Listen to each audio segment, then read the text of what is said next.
How's everyone doing tonight? You are in the strategy room with the banker next door, Dr. Joe Berquist. I thank everybody so much for joining me this evening. I'm bringing you some live news. I'm just so happy. I know it's maybe not official yet, but I think my Eagles just wrapping up the game against the Washington Commanders, hopefully winning their second straight division championship. So super stoked about that. But this is the ho ho ho edition here of the strategy room. I've got my Christmas festive gear on here. Careful not to look at this too closely; you might go blind. But I've got cats. I got Santa. I've got it. I got it all on here, man. It's looking good. Yeah, just don't look too closely at it.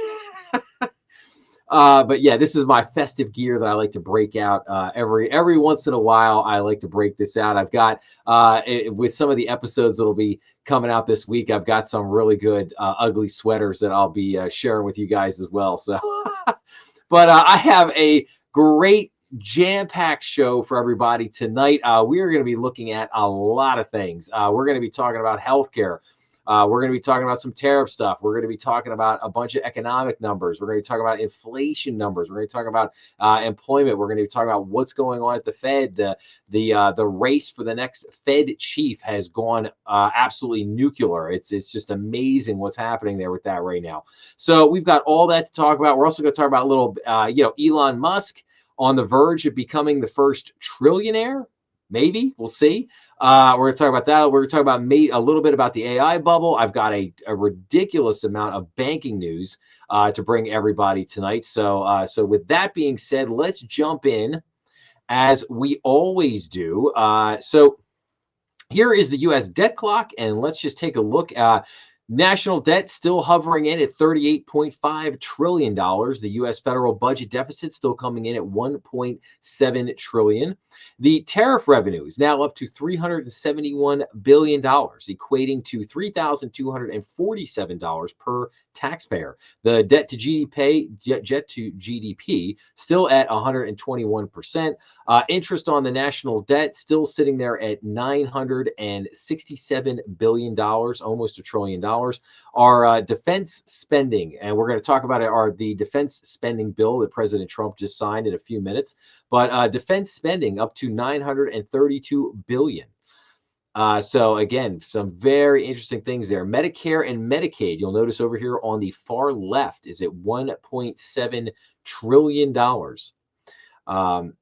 Quite the large tax bill for taxpayers out there. So, all right, let's see here. Let's kick off with a couple of things here tonight. We're gonna be taking a look at this back and forth tonight a little bit. Just as far as interest rates go, just wanted to point out real quick the 10-year yield bumping up just a tad this week here. Basically, if we go to the last 5 days, we could see it actually came down a little bit with the Fed interest rate cut, but then actually popped back up a little bit here. But is now hovering at 4.144. And as we will see a little bit later, the mortgage rate jumped up just a tad this week, and that had mortgage applications coming down a little bit. That's okay. Not the end of the world. Nothing, no real drastic or meaningful change there. But like I said, just keep an eye on it. We'll be coming back to that later on tonight. So, all right, let's get into our first big thing here of the night, and that is the inflation data. So the November consumer prices rose at a 2.7% annual rate. This came in lower than expected. The stock market absolutely loved this. Now, this was part of the delayed data that came in here, but let's take a look at this. So the consumer price index rose at 2.7% annualized rate last month. A delayed report from the Bureau of Labor Statistics shows economists polled by Dow Jones expected the CPI to have risen to 3.1%, so much lower than anticipated. The core CPI, which strips out volatile food and energy prices, was also cooler than anticipated, increasing 2.6% over the last 12 months. So what you can see here from our little chart here, and maybe I'll try to make this a little bit bigger so that everybody can see that. So U.S. Consumer Price Index here. So we can see how this is charted, but we can see here from our peak here at roughly 9% on all items in June of 2022. We have definitely come a long way down.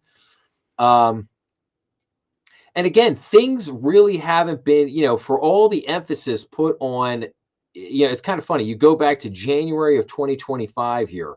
So January of 2025, we were at 3.3%. We're now at 2.6%. So we can see that inflation really has come down this year. And even if you're looking at all things, you go back to January, you're at 3%, and now we're down to 2.7%.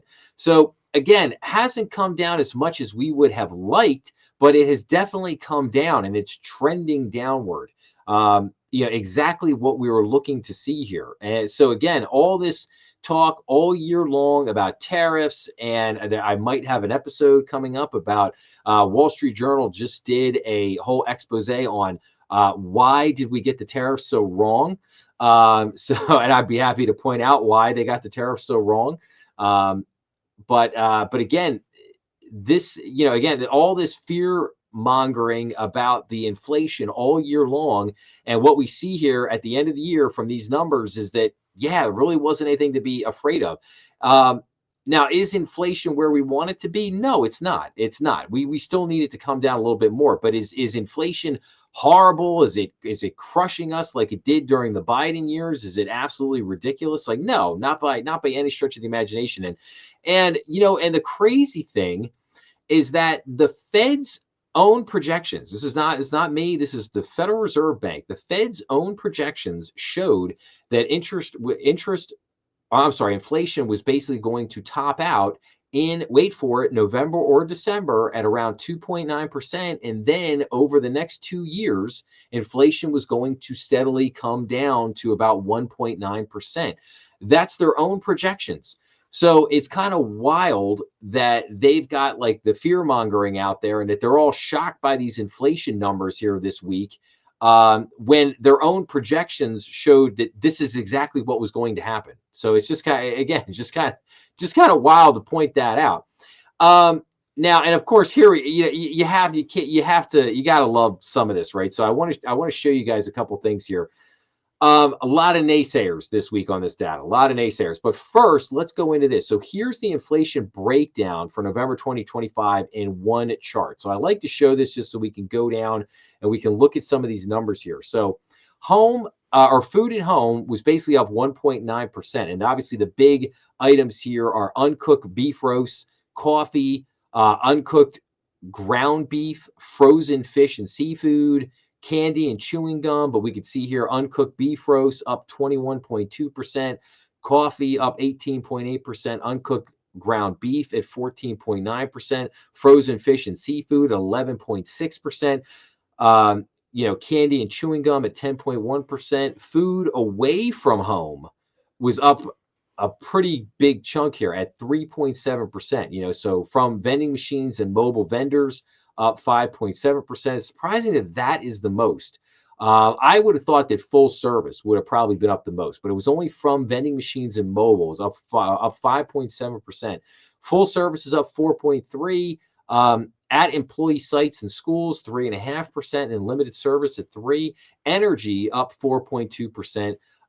Fuel oil up 11.3%, which is kind of interesting considering the fact that gas prices have mainly been down and have been really down throughout the most part of the year.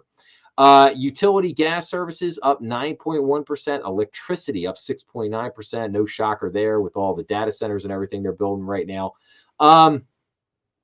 All items less food and energy are up basically 2.6%. So care of invalids and elderly at home up 10.8%, audio equipment up 10.2%, motor vehicle repair up 9.7%, tax return preparation and other accounting services up 9.2%, delivery services up 8.9%, subscription rental of video and video games up 8.5%, jewelry up 8.3%, cigarettes up 8.2%. So you kind of get the idea. So again, just looking at this, just to kind of give us a better view here. So basically food at home, food from your grocery stores, some things are still elevated, not as great as we would like it to be. The food away from home, in other words, dining out, a lot worse than the food at the food store, which is, which is kind of interesting when you break some of this stuff down.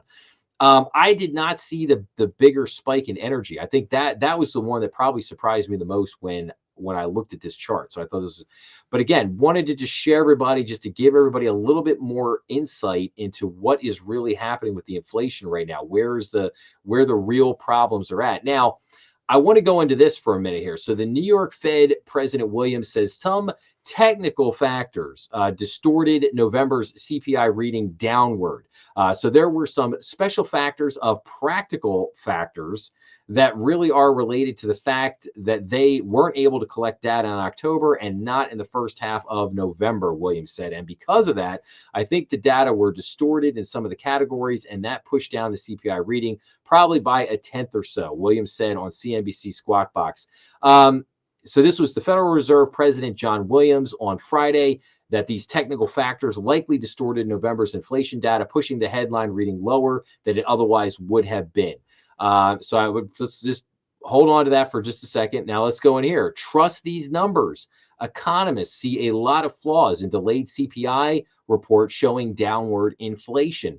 Economists are viewing the delayed November consumer price report with a dose of skepticism. The Bureau of Labor Statistics reported that the annual headline inflation rate and core CPI rate for the last month were 2.7% and 2.6% respectively, well below expectations. A chief point of concern is the way housing inflation was calculated, specifically the owner's equivalent rent figure for November.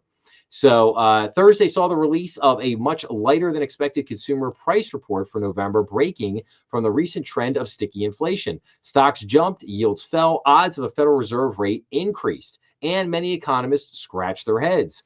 So the Bureau of Labor Statistics reported that the consumer price index had an annual inflation rate of 2.7% last month, while core CPI, a measure that excludes volatile food and energy prices, was even lower at 2.6%. Both were below what economists had been estimating, as those polled by Dow Jones called for an annual headline rate of 3.1% and a rate of core CPI of 3%. So those assumptions in the methodology were not clear to economists and were not fully explained in the release. So here's the problem that I have with this. Like they just can't they just can't give Trump his due for 5 minutes, man. They just can't. He does a national address this week. It says, hey, we're working on it. We haven't solved the problem, but inflation's coming down. And sure enough, you get the report on Thursday here that says inflation's coming down. And what happens? These guys have to come out on Friday and basically say, oh, no, we're going to question this data. We don't know about this or whatever.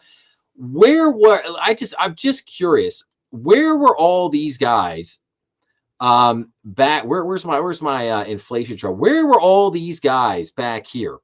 Because let me tell you something. I could make an argument that the inflation back in 2022 was not 9%, that it was actually 16%. And there's a lot of data out there that backs up my thoughts on this, that basically inflation was not 9%, it was actually 16%. It was way higher than what was being reported. But yet there was no discussion back then about, we're at a question, we might want to question some of this data. But today, when we actually get numbers that are positive, then all of a sudden it's like, oh, wait, we gotta question this data. And again, I want you to hold on to that thought for a few minutes, because Jeremy Powell did the same thing with the labor market. And we're going to come back to that in just a minute. So basically, a number of economists came out questioning the CPI data. And okay, let's take that at face value for the minute, shall we? Like, okay, so maybe so let's say even if it's not 2.6 or 2.7%, maybe it's 2.8 or 2.9. Like, okay, still better than what they projected, okay, and still heading in the direction that we want to see it going. So, I felt like a lot of this was just, these guys basically just being mad that the numbers didn't flow the way that they wanted it to flow. So, all right, now let's take a look at unemployment here for a second. So U.S. unemployment rose in November despite job gains. So the 4.6% rate is the highest in more than 4 years, according to a delayed government report. So now we could get into a long discussion. I have done discussions in the past where I've talked about the different levels of unemployment. You've got what's called the U3. You have also what's called the U6, which the U6 I believe is a much more accurate gauge of unemployment. And the U6 has been up at high sixes, low 7% for quite a while now. And I think that is a much more accurate number of where the unemployment is currently at. But this is what they show you here is called the U3. And so the U3 basically is saying that we're now at 4.6%. Now, I would remind you that the definition of being fully employed is 5%. So anything below 5% is still a very good number. So even though it ticked up a little bit at 4.6%, still a pretty good number. The question you have to ask yourself is, do we really believe that 4.6% is the actual real number there? So, but I digress. Let's hold that for a second. So U.S. unemployment rate rose to 4.6% in November, its highest in more than 4 years, fueling questions about the economy's underlying strength. A long-delayed government report on Tuesday showed that 64,000 jobs were gained in November, while 105,000 jobs were lost in October. Job losses in June, August, and October mean the U.S. economy has shed jobs in 3 out of the past 6 months. The unemployment rate in November was up from 4.4% in September, the last month the Labor Department reported for that metric. Taken together, the data point to one of the weakest American labor markets in years, while the economy has added jobs so far this year, mostly on the back of gains in healthcare and education. The shock of shifting trade policies and an immigration crackdown has restrained labor demand and supply, making for tepid hiring overall. All roads lead back to policy out of Washington, D.C. Yes, let's keep this in mind for a second, because the labor market, I think, is one of the most interesting things to look at, as I'm going to show you a number of different things here in just a moment. It can be a little difficult trying to gauge exactly where the labor market is at the moment. And why do I say that? Well, to the point of the gentleman that was just quoted in the article that we just read, this article right here, 2.5 million illegal immigrants deported under the Trump administration, according to DHS. So DHS arrested more than 595,000 illegal aliens who had not self-deported. Yes. I'm sorry. I should just report the news. More than 2.5 million illegal immigrants have left the United States under the Trump administration, a record-breaking achievement. I would say so. The 2.5 million figure includes more than 605,000 individuals deported as part of DHS enforcement operations and about 1.9 million illegal immigrants who have voluntarily self-deported since January. So again, we're looking at 2.5 million people have left the country, and that's a good start. We need a lot more to follow behind it, but that's a good start. And then we look at this. The number of Americans receiving unemployment benefits, however, falls to a 10-month low. So initial jobless claims surge after declining to a 3-year low. So it's kind of a weird, it's kind of a weird headline here. Number of Americans receiving unemployment benefits fall to a 10-month low, but then it says initial jobless claims surge after declining to a 3-year low. So the number of Americans collecting unemployment benefits has slipped to its lowest point in 10 months, the Department of Labor reported on December 11th. For the week ending on November 29th, continuing jobless claims declined by 99,000 to a little over 1.8 million, the lowest reading since early April. This is down from the previous week's downwardly revised 1.937 million. Market watchers had penciled in a reading of 1.93 million. So economists have closely examined this measure to assess the challenges that out-of-work people face in finding new employment. The long-term unemployment rate, individuals who are jobless for 27 weeks or longer as a percent of total unemployed people, has remained elevated at 23.6%.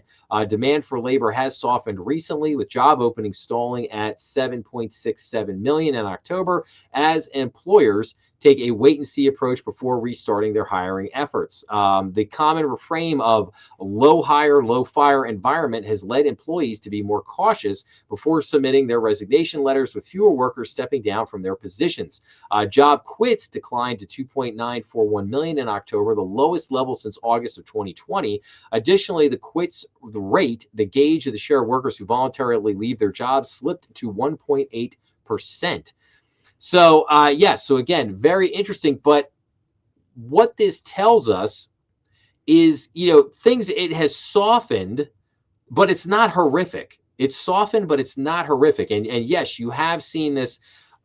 Basically, a lot of employers out there are holding back now, basically saying, "Hey, let's take a pause here for a minute." Again, low hiring, low firing. Let's basically saying, "Hey, we're kind of happy with where we're at. Let's just stick here for a little while and let's ride this out and see what happens here." So again, you had this thing for a couple of years called the Great Resignation, where you just had people quitting their jobs left and right.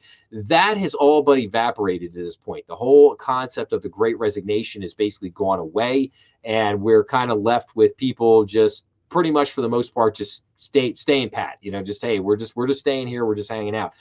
The other interesting thing here is the job openings. The job openings at 7.67 million. Now, I have talked before at length about the whole idea, the whole concept of ghost postings, and the real question about, is that number real? Or, there are estimates out there that as much as half of that are basically just ghost postings or fake jobs that basically are never going to be filled. I don't know if it's maybe quite that high, but could I see 2 million of those jobs being like that? Maybe even as high as 2.5 million. I believe that to be true. I would say that there are probably about 5 million, 5.2 million like real jobs out there right now, which again it's not horrific. We'd like it to be a lot higher. We'd like it to maybe be, up more where it was a few years ago when it was up at, 10 million, 11 million. That would be a much better number to see there. But again, I'm just pointing this all out. I just want to show you guys the total picture. So we've got, these illegal immigrants leaving. We have the number of Americans collecting unemployment benefits is actually down to about 1.8 million. There's still ample jobs in the job market right now, but just what we're seeing is kind of a standing pat of everything. Everybody's just kind of like, okay, let's just wait and see what happens. Now, here is another interesting element of this. 1 in 4 of unemployed Americans has a degree. So the future of white collar jobs. So the unemployment rate for Americans with a bachelor degree or higher rose to 2.8% in September, up from 2.3% a year earlier. Now, this could be some of the AI effects. So with the changing economy, artificial intelligence replacing many jobs, and widespread unpreparedness for the job market, the time-honored tradition of tossing their caps into the air to celebrate earning their degrees and starting exciting new careers has turned into disappointment for many college graduates. Statistics released by the Department of Labor on November 20th show that 25% of the 7.6 million unemployed Americans in September held at least a bachelor's degree. With more than 1.9 million unemployed college graduates on the market, the September data show little or no change from that of August in many industries to which young degree holders typically gravitate. These include financial activities, professional and business services, wholesale and retail trade, the federal government, and transportation. The seasonally adjusted overall unemployment rate was 4.4% in September, as we saw, now up to 4.6%, while the rate for degree holders rose to 2.8% from 2.7% in August, well above the 2.3% recorded in September of 2024. So then it goes on to say things like, okay, they're very frustrated with their job search, the biggest hurdle in job hunting. It's not because we're unqualified. It's because so many companies now rely on AI filters to scan resumes before they're even seen by human eyes. She said, unfortunately, this is the new normal, what early career professionals are up against. And then we go into, the bigger picture. AI is automating many of the basic entry-level roles that used to help people get their foot in the door. So breaking in has become harder than in the past, she said. Also, many companies have experience requirements that most young adults haven't had the chance to gain yet. So even roles that should be accessible often aren't. and then opting for smaller colleges. Based on current unemployment situation for college grads, there seems to be a dramatic decrease in demand for college education today, he said. I'm predicting we could see hundreds of colleges actually go out of business over the next decade. I don't necessarily disagree with that. And there you have it for that. So yeah, the college issue here is, I believe it is a somewhat complicated one, because while you do have the AI effect, if you will, you do have the AI effect on these jobs. I would also play devil's advocate in this situation, and I would also say that a lot of these colleges out there suck, and that they are not doing a good job of educating these kids. They are not giving them the tools that they need to succeed in the real world. And a lot of the degrees that these kids are getting are garbage. I think that is one. I think that is also a major part of the problem.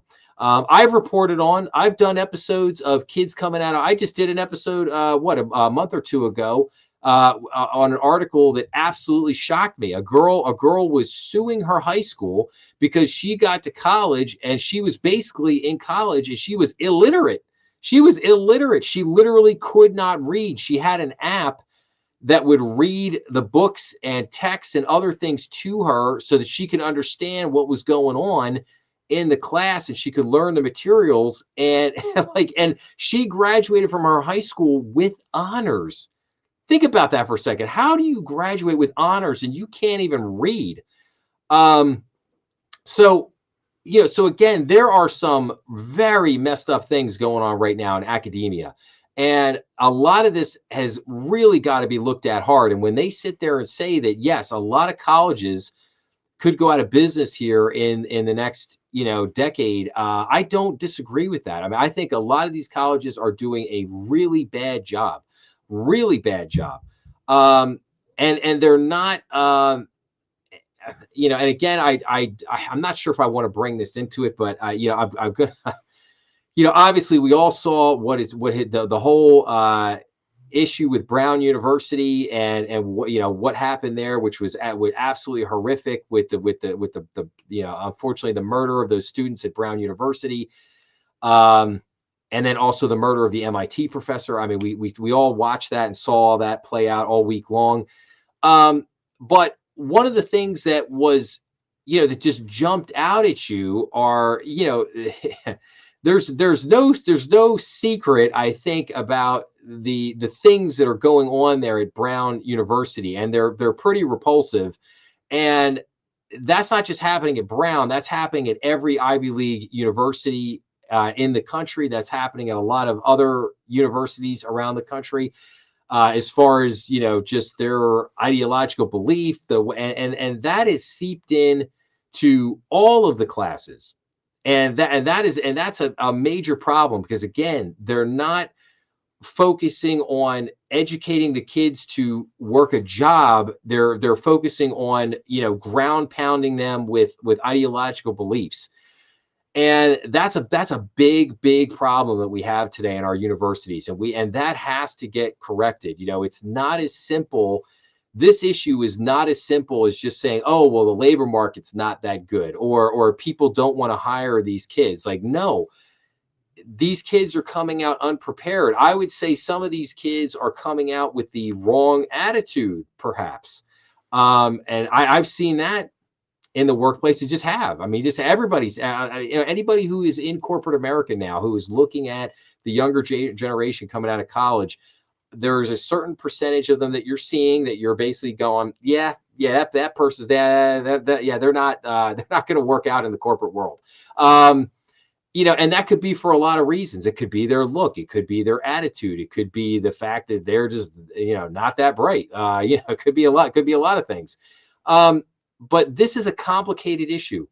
It's a very complicated issue. And I think that, sooner or later,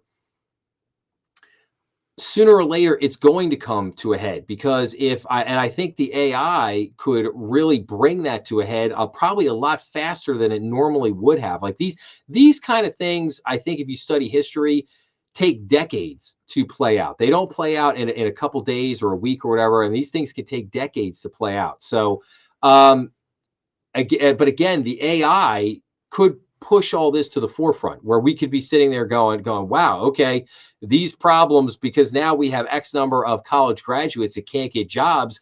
A lot of people are going to start looking and going, well, why is that? And it can't just be as simple as, oh, well, well, the AI just put them all out of work. Like, well, no, it's a lot more complicated than that. So, um, but and then of course, and then I think this was my last thing on this before we get back to we'll go back to the Fed here in a minute. But so then we have this last issue of the labor market, and that is Republicans grapple with the thorny H-1B visa issue. So Democrats view the visa program as a flashpoint issue that could divide the Republican base. So President Donald Trump has slashed border crossings and started an aggressive campaign to deport illegal immigrants. Now his administration faces a thorny task of addressing legal immigration, including the H-1B visa for skilled workers, or perhaps not so skilled workers. The U.S. companies struggle to find certain specialized talents locally amid the nationwide push to reindustrialize triggered by the president's tariffs. Trump and the GOP must manage a complex balancing act on H-1B visas. Trump has sometimes criticized the H-1B program as rife with abuse. In a September proclamation announcing changes to the program, including a $100,000 fee for new petitions, he warned that the visa replaces domestic labor and threatens both national security and American prosperity. In recent weeks, he has also defended the program, arguing that the H-1B workers can teach American workers skills for high-paying jobs. He hopes to return to the United States. Republicans in Congress are also at odds on the best way forward. Some are advancing measures to remake or even eliminate H-1Bs, while others have defended the visa. Do we, need some modifications to it? Maybe, but we're not going to do away with the program. Rep. Andy Harris, chairman of the conservative House Freedom Caucus, told the Epoch Times. As Republicans confront voter discontent over the H-1B visa and face internal divisions over how to address it, some analysts and politicians believe Democrats could stand to gain from the issue. Maybe, but let's put that aside for the moment. I'm going to be absolutely blunt and truthful here on this H-1B visa thing. Okay, here's the problem. The H-1B visa, there is no question this program has been abused to the nth degree.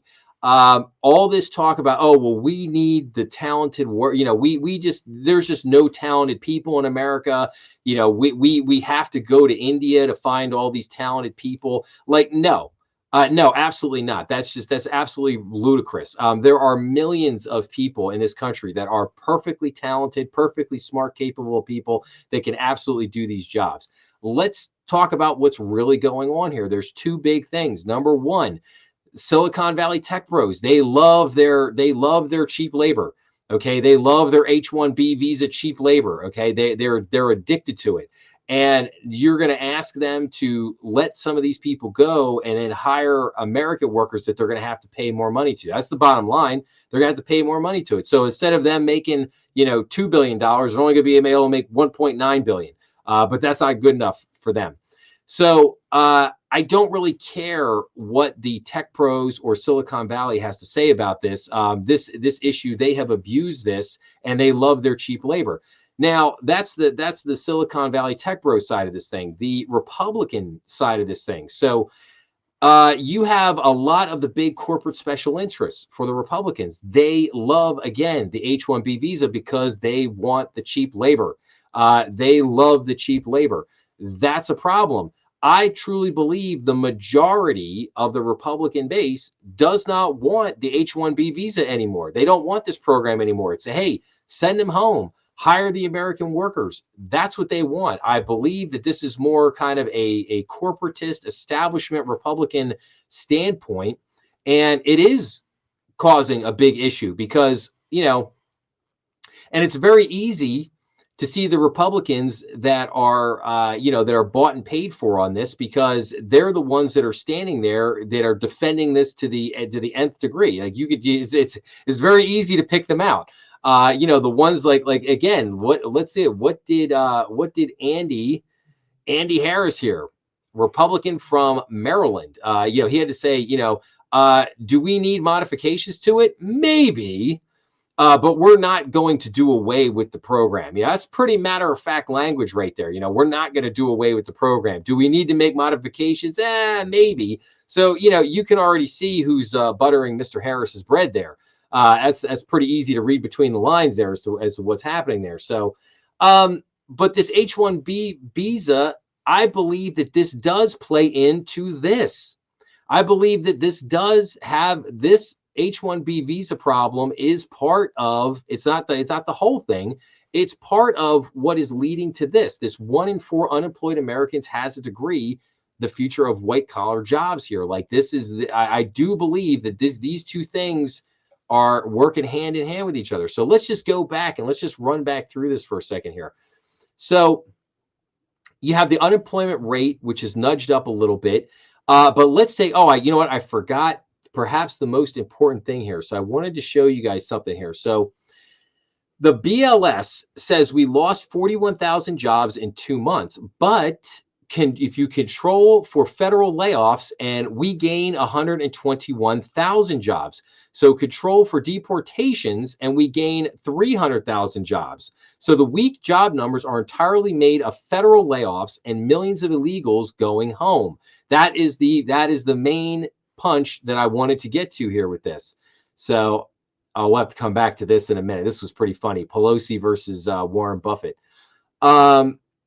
So again, full-time workers. This was another aspect of this whole thing that came out here from Zero Hedge. So full-time workers plunged by 983,000 in the 2 months since September to 134.17 million, the lowest of 2025. And then part-time workers soared by a little over 1 million in the 2 months since September to 29.4 million, a new all-time high. So so that's not so great.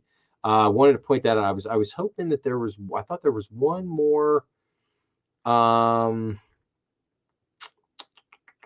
thought there was one more thing on that, but all right, we'll go. But that was the main point that I wanted to drive home there, is that you have to dig deeper into these labor market numbers to really understand what is going on here. So the BLS is basically saying, yeah, we lost some jobs and the unemployment rate ticked up, but all of the main jobs that were lost were a reduction in federal employees, federal government employees. And if you take that out, then the numbers were actually up. We actually gained 121,000 jobs. If you control for the 2.5 million deportations, we actually gained 300,000 jobs. So, again, so the weak job numbers are entirely made up of federal layoffs and millions of illegals going home. So we have to factor all that in. So again, we come back here, we see the unemployment rate ticking up, but we see all these illegal immigrants leaving. Again, we see that the number of Americans receiving unemployment benefits has fallen to a 10-month low. We still have, at least as the numbers say, a little over 7.6 million jobs still open right there. But we've got this issue with the white collar jobs. 1 in 4 unemployed Americans has a degree, and that number is increasing. And there's a number of factors that are playing into that. I think the H-1B visa is playing into that. I think AI is playing into that. I think colleges doing a horrible job are playing into that. So I think there's a whole number of things that are playing into what's going on here with the labor market. So, but okay, enough of all that at the moment. So, all right, now I wanted to come back to this real quick. So, Federal Chairman Jeremy Powell says the U.S. may be drastically overstating the job numbers. The country could be losing 20,000 jobs per month, Powell said, a concern that was part of the decision to cut interest rates. So, just as I talked about at the beginning, when I talked about these economists here, basically, coming forth, and now all of a sudden they're concerned about the reporting of the inflation numbers. Same thing here with Jeremy Powell.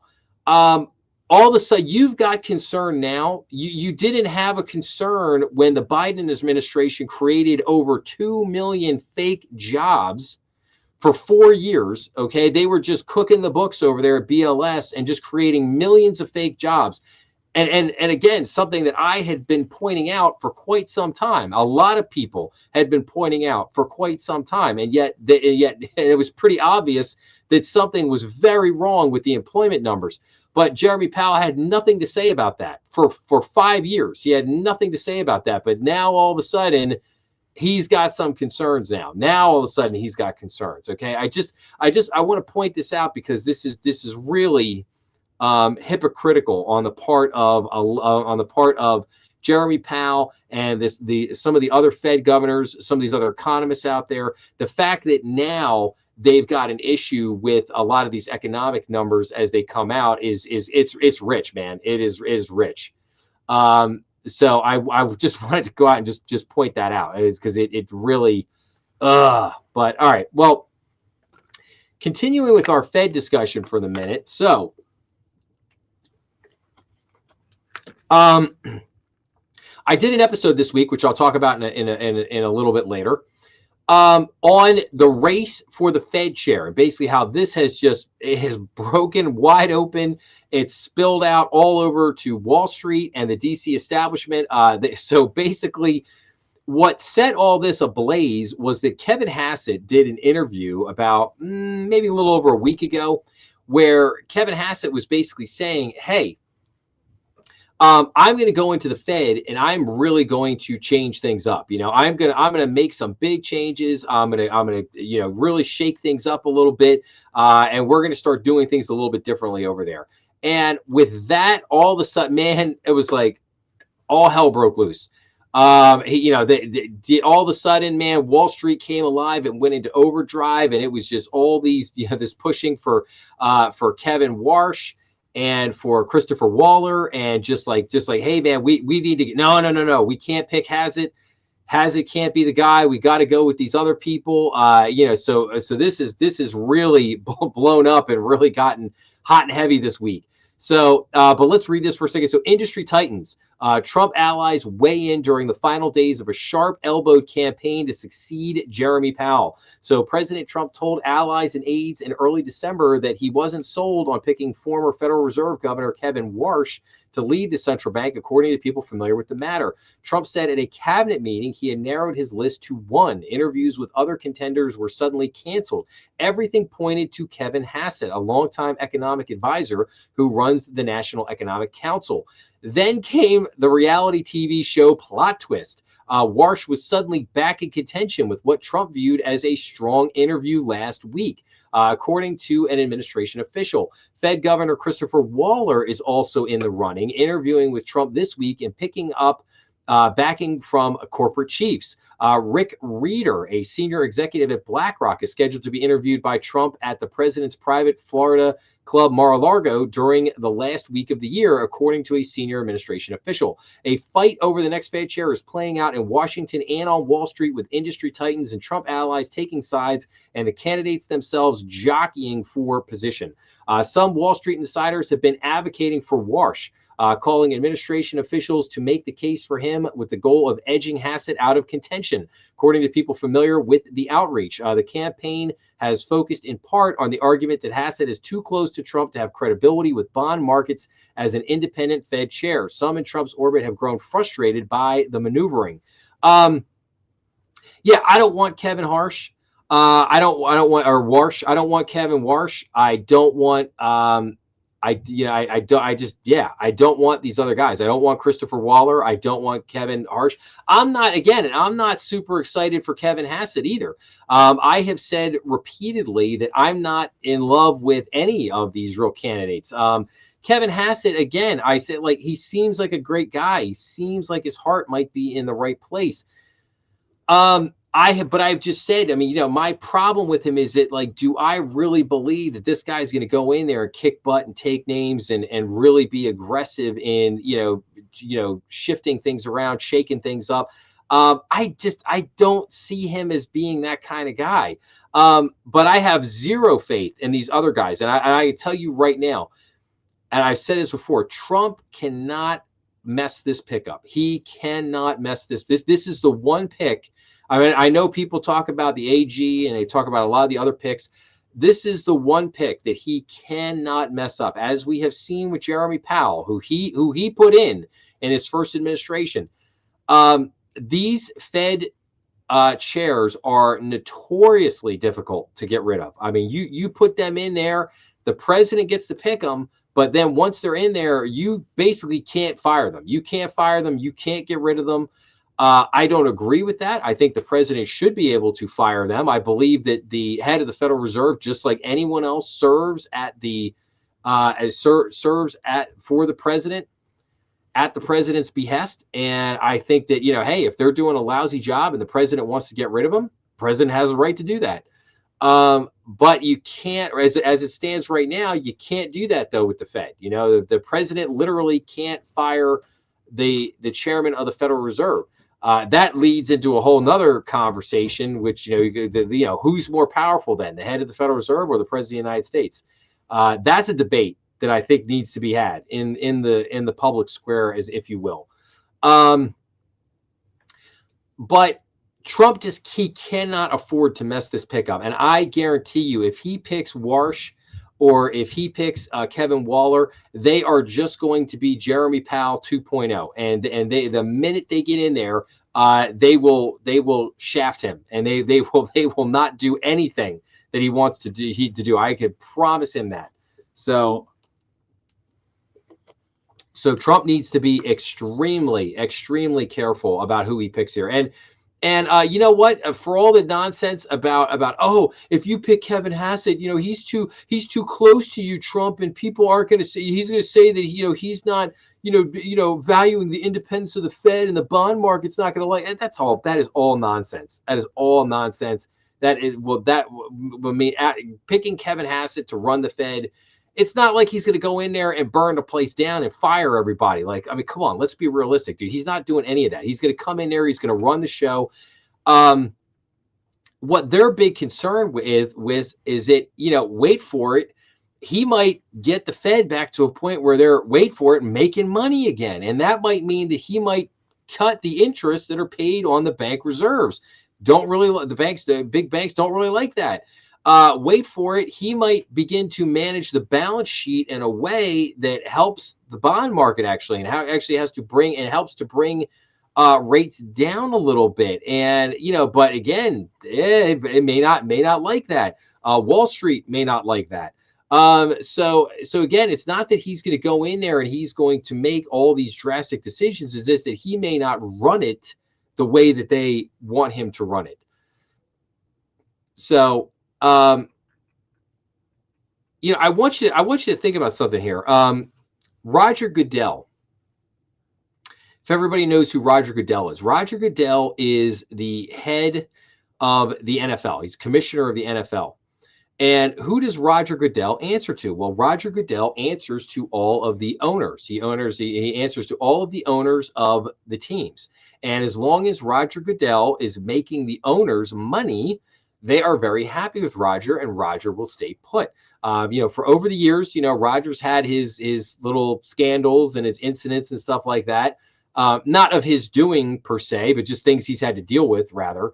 But he has, but he's always survived. And there were always people that would always be like, oh, this is it for Roger. He messed this up. He's gone. And I would always laugh and I would say, no. I said, you don't get it. Roger makes the owners money. He makes them a lot of money. So because of that, he ain't going nowhere. He's not going anywhere there. As long as he's making them money, they are never going to get rid of him.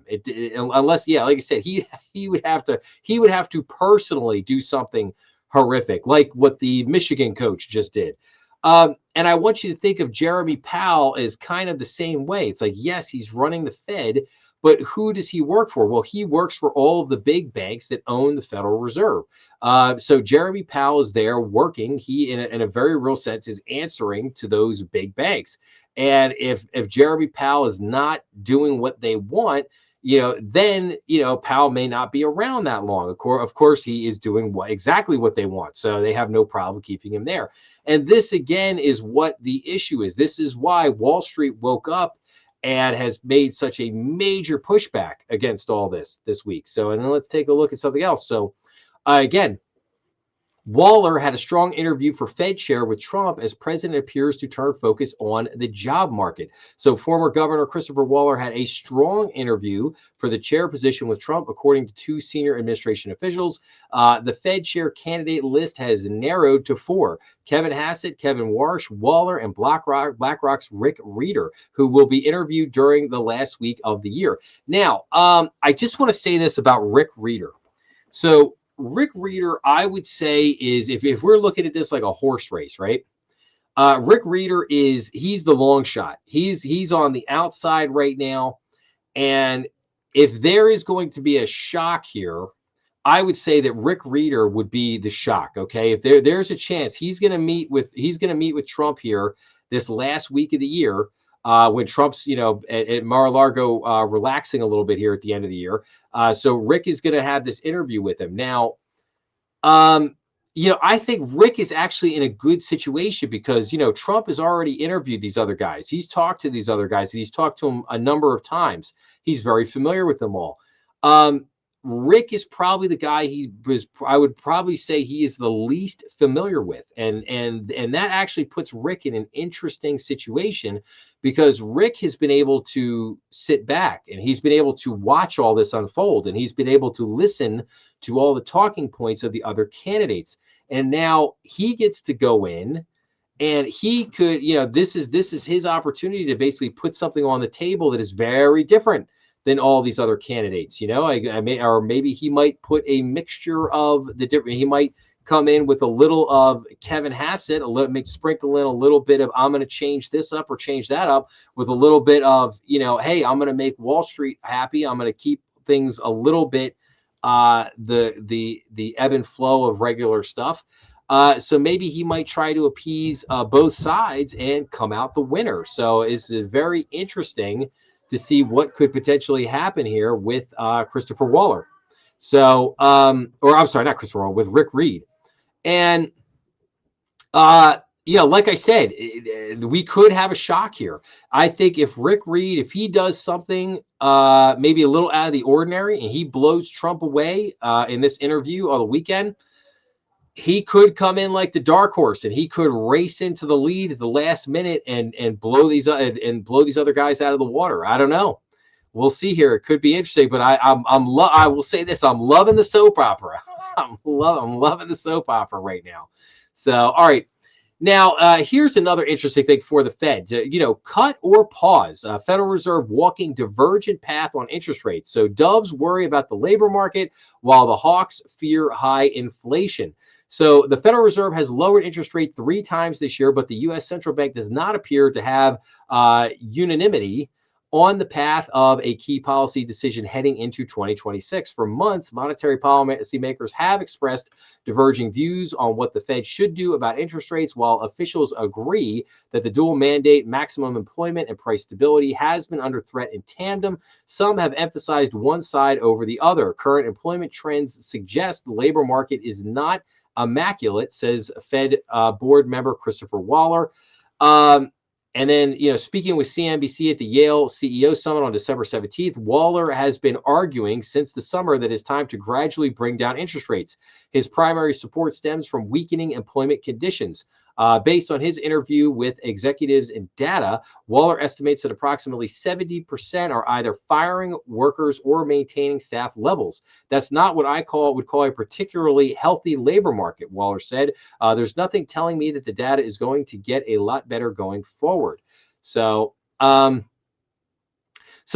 I just point this out just to say that you are seeing this divergence within the Federal Reserve, and this is going to make some of the interest rate decisions very interesting here at the beginning of next year. My guess is that again, I was wrong. I was in the camp basically saying that I didn't think there was going to be a rate cut in December. I really didn't. I thought Jeremy Powell was going to give us a lump of coal in our stocking for Christmas, but he didn't do that. He didn't do that. He basically, he came out and he at least gave us a 25% basis cut. Not as aggressive as I would have liked, but hey, I'll take it.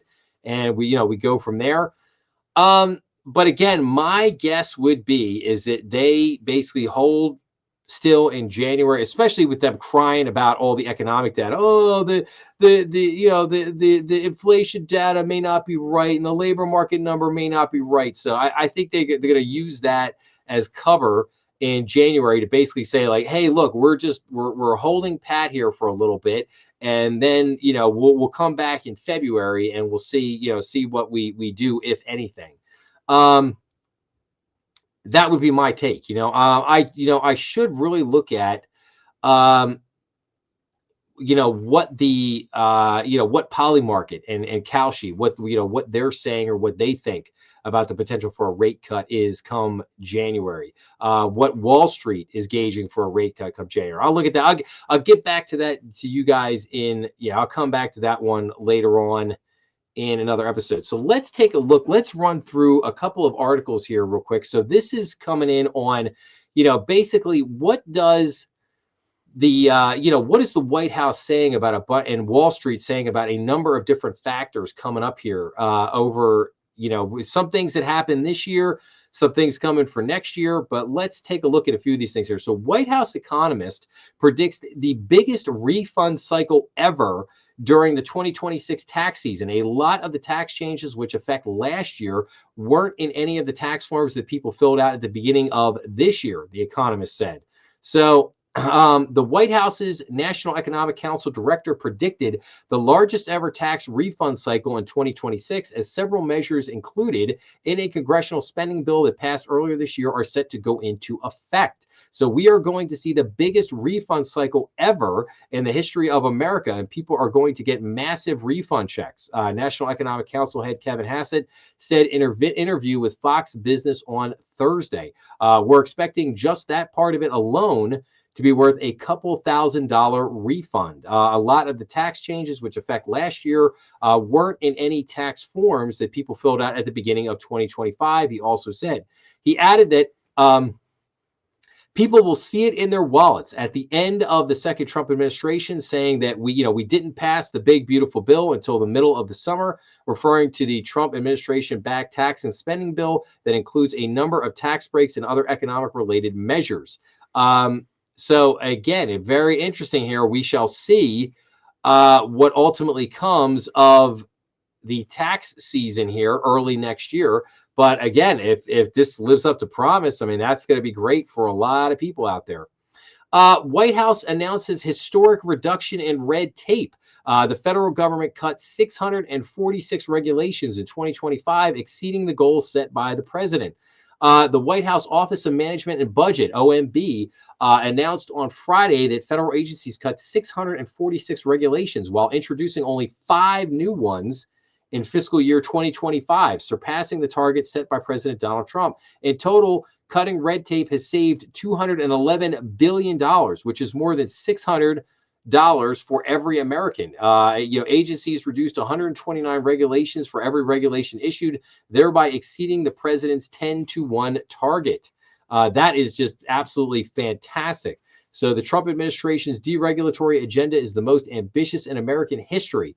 White House OMB Director Russ Vought said in a statement, we have blown far past the targeted 10-to-1 deregulatory ratio in President Trump's executive order, saving hundreds of billions for the American people. In less than 1 year, we have already achieved more savings than in all 4 years of the prior Trump administration, and we're just getting started.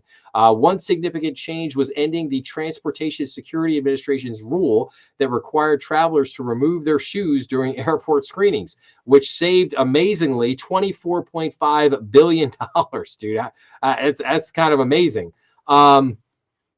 Another deregulatory action involved removing the Financial Crimes Enforcement Network's rule that required American companies and individuals to share personal information with the government. This change reduced compliance costs and saved $128 billion. The FDA, I'm assuming they're talking about beneficial ownership information there. So the FDA also removed a recent regulation on medical devices and lab-developed tests that would have led to high compliance costs and slowed innovation, saving $20.3 billion.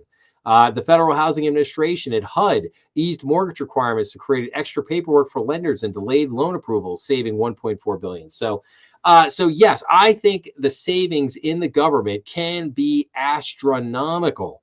If they, again, if the government is really serious about cutting regulation, which it should be, because there is far too much red tape and bureaucracy, particularly for small businesses out there.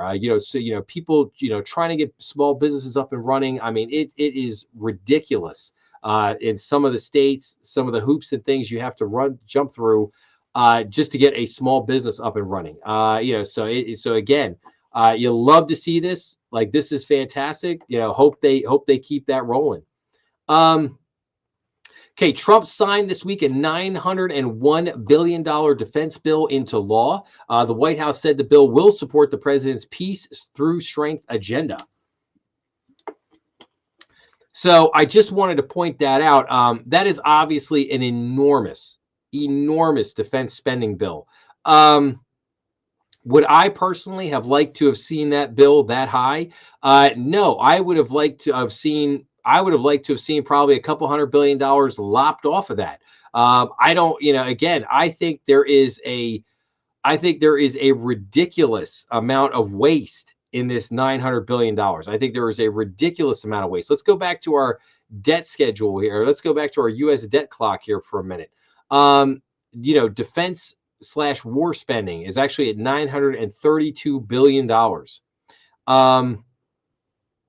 And if you recall, when Doge was making the rounds, I know that Doge was talking about going over to the Pentagon to try to dig into some of those numbers. And I think that was basically immediately shot down. And I don't know. I don't know if Doge ever got into the Pentagon, ever took a look at what was going on there in the Pentagon. Don't know what, I don't believe that anything happened there with Doge, but I would have loved to have seen Doge got in there and really got to dig in, because I think you would find an absurd amount of waste and fraud and abuse in that $900+ billion package there, if you will. Where am I at here? I kind of lost my spot. So just wanted to point that out real quick. Now, here's interesting. So how the One Big Beautiful Bill affects Americans' taxes, benefits, and payments. So the legislation extends 2017 tax cuts and rewrites rules for healthcare, food assistance, and student loans. So let's take a look at just a couple of things here. So for most taxpayers, the 2017 tax cuts are locked in. Families with children are expected to see higher child tax credit. So the One Big Beautiful Bill raises the child tax credit to $2,200 per qualifying child beginning in 2025, with up to $1,700 in refundable.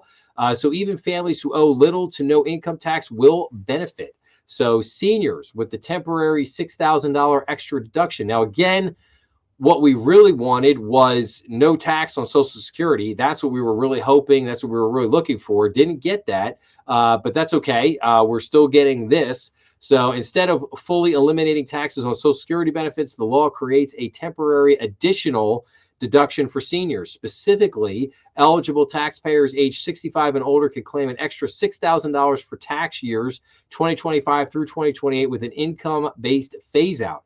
Because it's structured as a deduction rather than a credit, it reduces taxable income rather than taxes owed directly, meaning its dollar value depends on a taxpayer's marginal tax rate.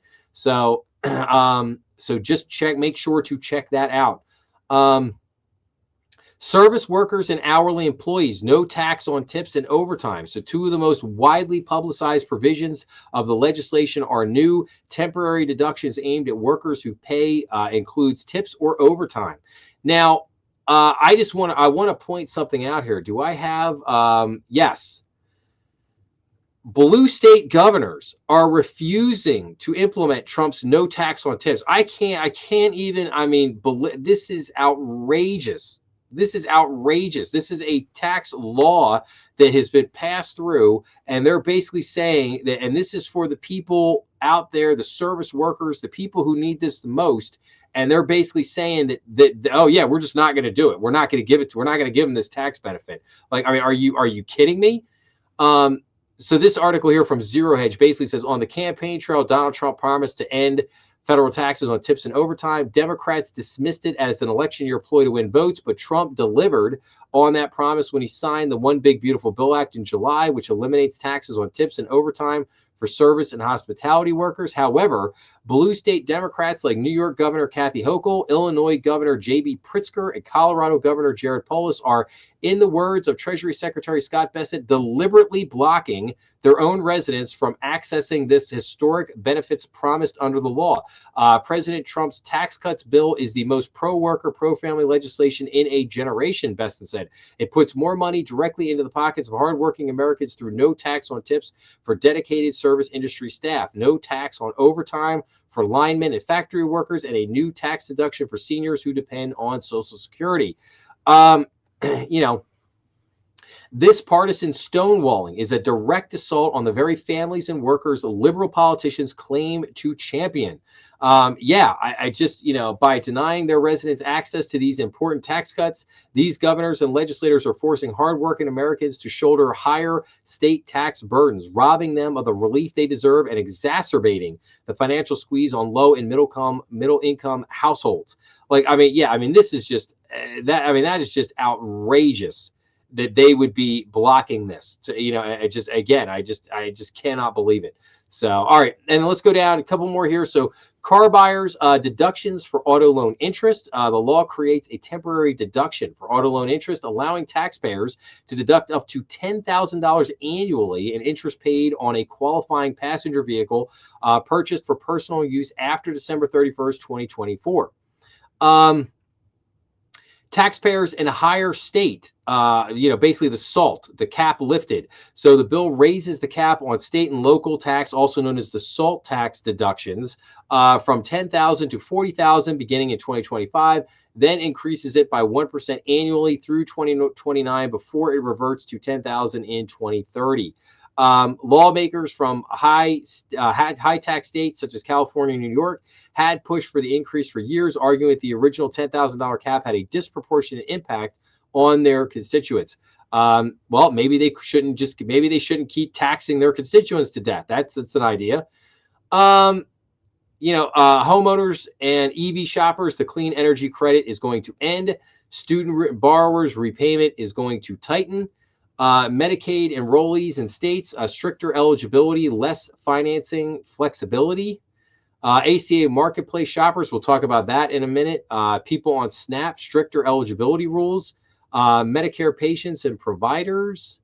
And I think that was it. So very interesting stuff there. Just wanted to bring everybody an update on that. What I would highly suggest is this year, I think much more important than other years, check with your tax professionals. As we get, again, I'll remind everybody on this as we get into tax season and as we start to get into February next year.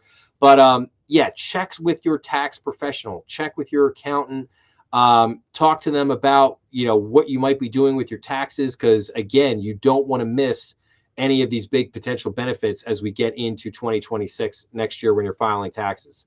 So just make sure to keep this stuff, keep it in mind here. So, okay, now we talked about a lot of the stuff on the government side, but what about Wall Street? What is Wall Street looking at for 2026? Well, Wall Street banked on a flurry of deals under Trump in 2025. It wasn't that simple. So deal makers across industries in the U.S. anticipated the floodgates to open in 2025 with the expectation of looser regulations with Donald Trump in office. M&A activity didn't live up to expectations with a slow first half as executives navigated macroeconomic uncertainty, some of which stemmed from the White House. Mega deals defined the year, and overall deal size was up, but total deal count was down compared with last year, according to data from PitchBook. So that's kind of the one side of it. So M&A definitely was not bad this year. Definitely was not bad, but not as good as they were hoping it was going to be. So, but let's look at something else here for a second. So Wall Street, however, gets a taste of blockbuster stock market debuts ahead. So Medline shares began trading under the ticker MDLV Wednesday, and the biggest IPO since 2021. So Wall Street is getting a glimpse of what could be the biggest year ever for IPOs in the U.S. So after 4 years of choppiness in the market for new stock offerings, bankers and investors are bracing for a slate of blockbuster listings in 2026 and wondering if the market can handle the turn. Medline, stock market debuted Wednesday, could offer an early gauge of whether investors will be up for it. The medical supply company raised roughly $6.3 billion in its stock offering, making it the biggest initial public offering in the U.S. since Rivian's stock offering in 2021. That's great. Top 5 traditional U.S. IPOs since 2021: Rivian Automotive, Medline, ARM Holdings, Lineage, and Coupang. We're the largest company that no one's ever heard of. Yes, I would say that's true, said Jim Boyle, chief executive of Medline. He said he and his team have spent the past year and a half educating the investment community ahead of the stock offering. But again, we could see money raised here by traditional U.S. IPOs. We could see a big year coming here. We've got this market glut. There's some bankers and fund managers worry the stock market might struggle to handle the barrage of expected new issuances next year. Well, that's a good problem to have, right? So again, good things could be happening here. I think that the M&A market, while not quite as great as what they were hoping for this year, could be really good come next year. But like I said, we'll keep an eye on that. Now, all right, before we get into this, we're going to get into a little bit of discussion of the BIZ. The BIZ is the Bank of International Settlements. So they warn of a rare double bubble. We're going to talk about that, and then we're also going to talk about, kind of AI, the data centers. We're going to get into a little bit of conversation on that when we come back in a minute. But this is the time in the program where I like to talk about, I like to give you guys the economic indicators for the week. And I also like to talk about the 5 episodes that I put out for this week. In this case, it was actually 6 episodes this week, but a couple of them were bonus episodes. But I'm going to talk about that here in just a second. Let me just get to my sheet here. Okay. So hold on a second. All right, so this week on Monday and Tuesday, I put out a couple of BND Strategy Room bonus episodes. So I like to put these bonus episodes out because I like people to see, basically get little snippets of the live stream here. Like, again, for people who aren't able to spend 2 hours watching the live stream, or maybe they missed it the week before, whatever. I like to do these little bonus episodes now where I'm kind of just cutting segments of the show and putting them out there. So I did a bonus episode on Monday where I talked about from last week's live stream, where I talked about how the Federal Reserve balance sheet and the repo market are tied together. And then on Tuesday, I did basically talking about the Federal Reserve statement, just talking about the whole interest rate environment, what was going on there. So those were the couple bonus episodes that I put out on Monday and Tuesday. And then for the last 4 days, I put out new episodes. So I put out on Wednesday, I put out the largest U.S. banks get busted for debanking clients. So the OCC has found that 9 major U.S. banks debanked certain businesses and individuals between 2020 and 2023. The 9 banks include JP Morgan Chase, Bank of America, Citibank, Wells Fargo, U.S. Bank, Capital One, PNC Bank, TD Bank, and BMO Bank. The OCC's report found that these banks restricted access to the following industries: oil and gas exploration, firearms, coal, mining, private prisons, tobacco, e-cigarette manufacturers, adult entertainment, and digital assets. Punishment for the banks named has not yet been determined, so there is still more to come on this. So I will keep everybody posted on that.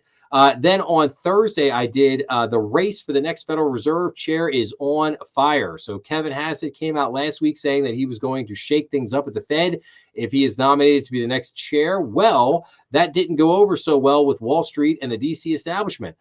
They like the Fed the way it is, meaning working for them. So the wagons were circled and the backlash campaign came hard with a big push for either Kevin Warsh or Christopher Waller. Will Hassett hang in there? So that's a good question. So check out that episode if you want a little bit more on that. On Friday, I did charter applications boom as new banks are coming. So it seems everyone right this minute wants to get into the banking space. So the OCC is seeing an application boom as they grant conditional approval to Circle, Ripple, Paxos, BitGo Bank and Trust, and Fidelity Digital Assets for national bank trust charters. PayPal has applied for a bank charter to open PayPal Bank. Fintech payday lender and Nova entered into an agreement to purchase Grasshopper Bank. Three ex-Signature Bank executives are starting a bank called Next, which will specialize in business-to-business business payments and blockchain technology. Chime has not yet ruled out going after a bank charter, and the question is, who else will jump in at this point? Will Block jump in? Will Robinhood jump in? We don't know. We'll see. I might have a little bit more information on that before we get out of here tonight, more toward the end of the episode, or the live stream rather here tonight. And then finally, today I had the latest installment in the crypto series come out. Basically, it says Do Kwon was found guilty. Crypto players in Abu Dhabi and regulation update. So this was part 31 of the crypto series. So Do Kwon, the founder and CEO of Terra Labs, which operated Terra USD and Luna stablecoins, was found guilty and sentenced to 15 years in prison. The collapse of Terra USD and Luna coins led to losses of approximately $40 billion, and some believe was the impetus for the crypto winter of 2022. So crypto's biggest players then, including Michael Saylor and Changpeng Zhao, flew over to Abu Dhabi to woo potential Emirati investors for the crypto industry. And then finally, the FDIC proposed a stablecoin application process for banks. So again, a lot of great information in that latest installment of the crypto series. So if you haven't gotten a chance, go check that out. A lot of people really dig the crypto series. I cover all kinds of things in the crypto series. I cover crypto fraud, crypto stories, crypto regulation, the crypto world. I do a whole background at the beginning on where did crypto come from? How was it founded? Who created it? Or maybe who we think created it. And so again, a lot of great stuff there in the crypto series. If you have, I think I've covered some pretty wild stories there in the crypto series, actually. So again, if you have a minute, go and check that out. So, okay. What are the economic indicators for this week? So again, with this week being Christmas holiday coming up, not really that much coming out. All we got is Tuesday, December 23rd. We got building permits, durable goods orders, GDP for the third quarter, GDP price index, housing starts, industrial production, CB, consumer confidence, and the Atlanta Fed now GDP for the fourth quarter. So that's all we really got this week. So a little bit lighter on the economic indicator front, as we have the big Christmas holiday this week, which basically means like Wednesday, Thursday, Friday, not very much of anything is going to be going on. So, okay, that's the economic indicators. Now, I got a ton of bank news for you guys. It was actually this week was kind of interesting because I had a Monday and Tuesday weren't really a whole lot there. And I was just kind of like, well, I guess it's going to be a little bit slower this week. And then all of a sudden, Wednesday, Thursday, and Friday were like kaboom. Like it just like stuff just coming out of crazy town. So, all right. One thing I wanted to mention on the private credit front, you guys know I've done a lot of episodes on covering different aspects of private credit in recent last 2 months. So, here's an update for you on that front. So executives of bankrupt subprime auto lender Tricolor Holdings are facing charges from federal prosecutors in Manhattan for allegedly defrauding creditors ahead of its billion-dollar collapse. Reuters reported. So Tricolor CEO and founder Daniel Chu and former Tricolor CEO David Goodgame were indicted for allegedly falsifying auto loan data and double pledging collateral to make near worth assets appear to meet lenders' requirements, according to the report. So again, looking like a whole lot of criminal charges coming down there on Tricolor Holdings. So we'll have to keep an eye on that. Did I have any? Digital lender SoFi Technologies is going to launch SoFi USD, a fully reserved US dollar stablecoin issued by SoFi Bank. So we'll have to keep an eye on that one. Coinbase, we're going to talk about that in a few minutes. Mortgage applications decreased for this week. So mortgage applications for the week ending December 12th decreased 3.8% from a week earlier. Moody's Corp has unveiled a plan to assign deposit ratings to stablecoins, evaluating each token based on the quality of its reserve assets, market value risk, and operational safeguards. Bloomberg reported the proposed framework will consider the creditworthiness of assets backing a stablecoin, governance practices, regulatory context, and potential stress scenarios. So again, some interesting things there. What else do I got here? I got anything else in here? Oh, okay. So a couple more. I'm just gonna do this. So a couple more private credit things here. So Morningstar DBRS reaffirmed its negative outlook for the global private credit market, warning that weakening profit margins and rising leverage among borrowers could lead to higher loan defaults in 2026.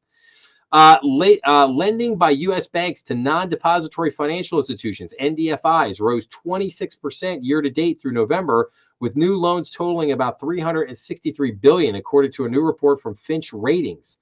Assets held by non-bank financial institutions increased by 9.4% in 2024 compared to a 4.7% rise for traditional banks, according to a report by the Financial Stability Board.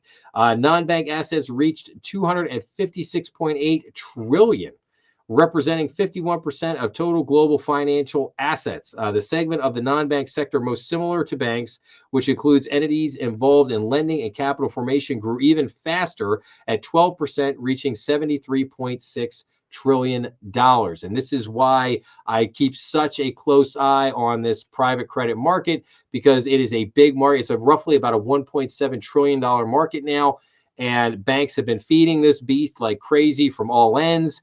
And that's how you form a bubble, a credit bubble. And like I said, I think there is a good chance that credit bubble could burst sometime in 2026, but we shall see. So okay, lot of reports here. The Federal Reserve reinforces ICBA call to mitigate stablecoin risk. So a newly released Federal Reserve research paper warns that stablecoins could reduce bank deposits and lending, in line with a recent ICBA analysis on crypto exchanges paying interest or rewards on payment stablecoin holdings. I'm going to do a whole episode on that because that is big news. The federal home loan banks are important to community banks. This just in, shocking. The Government Accountability Office released a report that shows federal home loan banks play a key role in the health of community banks. Yep, more to come on that. Survey finds declining level of concern regarding compliance obligations. Very interesting.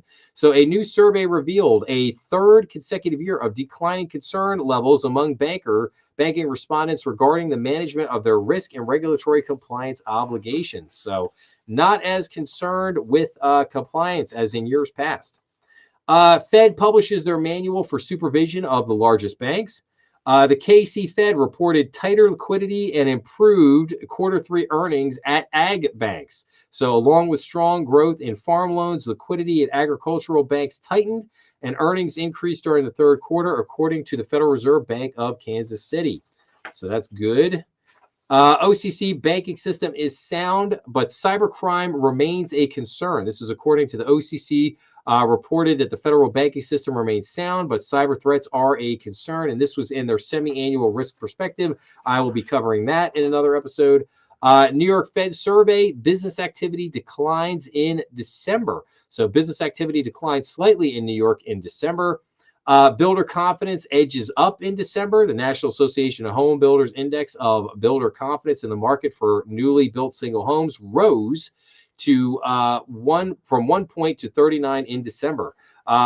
According to the OCC, mortgage performance is unchanged year over year. So according to the latest OCC mortgage metrics report, 97.4% of mortgages included in the report were current and performing at the end of the third quarter, the same percentage as a year ago. Okay, let's look at some other things here. Consumer prices up since September. We talked about the inflation earlier. Mortgage rates down slightly in the latest weekly report. So just from 2.22 to 2.21. So yeah, not any major impact there. Retail sales up in October. Business inventories up in September. So that's good. OCC weighs in on state interest rate case.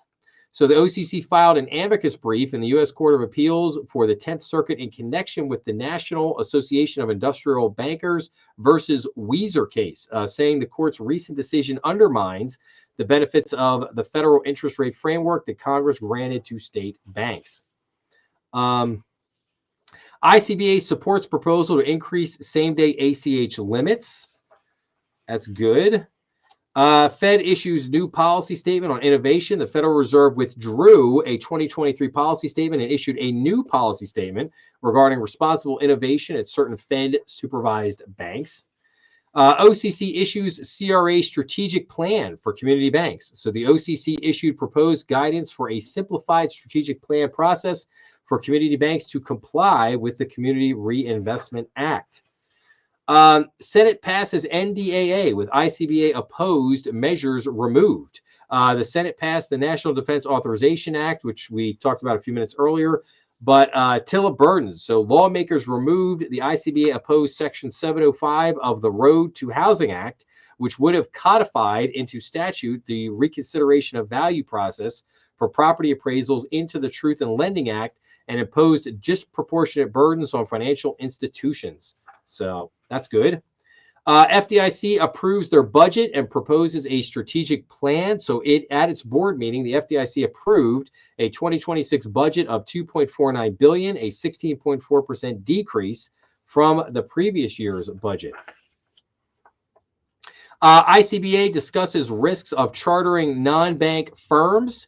So ICBA continued raising concerns about digital asset firms and non-bank fintechs receiving special purpose bank charters during an event in DC.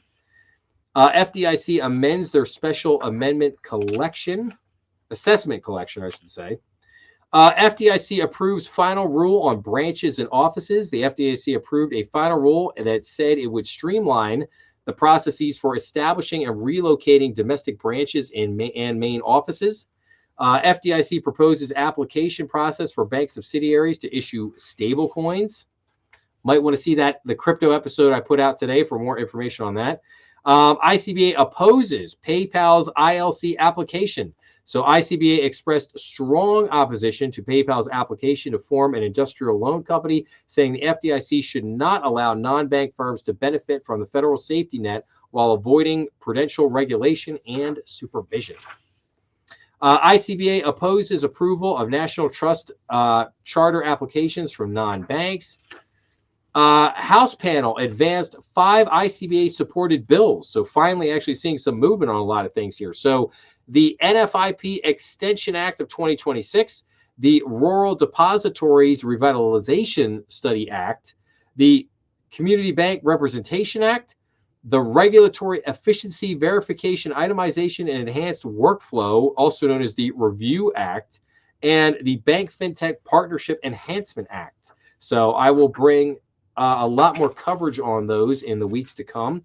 CFPB updates TILA, CLA, and CFCRA thresholds for 2026. As I've said all the time in banking, we love our acronyms. ICBA supports part of the CFPB's Reg B proposal. So the ICBA said the Consumer Financial Protection Bureau's proposal to amend Reg B with the Equal Credit Opportunity Act statutory text will reduce regulatory uncertainty and protect community banks from costly litigation, but the proposal needs to be refined. ICBA supports revisions to the 1071 Small Business Rule. ICBA expressed support for the Consumer Financial Protection Bureau's proposed revisions to the 1071 Small Business Data Collection and Reporting Rule while pushing for additional relief and regulatory parity. Whew. Okay, that's all I got there on bank news. Whew, man. Like I said, it was a ridiculous amount of bank news this week. A lot of stuff happening, a lot of stuff coming out. So, all right. I want to share with you guys a couple of interesting articles from the Wall Street Journal. Let's let me bring up a couple of things here if we can look at this. So I'm going to try to blow this up here to make this a little bit more clear. There we go. So this was an article that I just thought was very interesting. And we're going to blow through these rather quickly here, but I just thought this.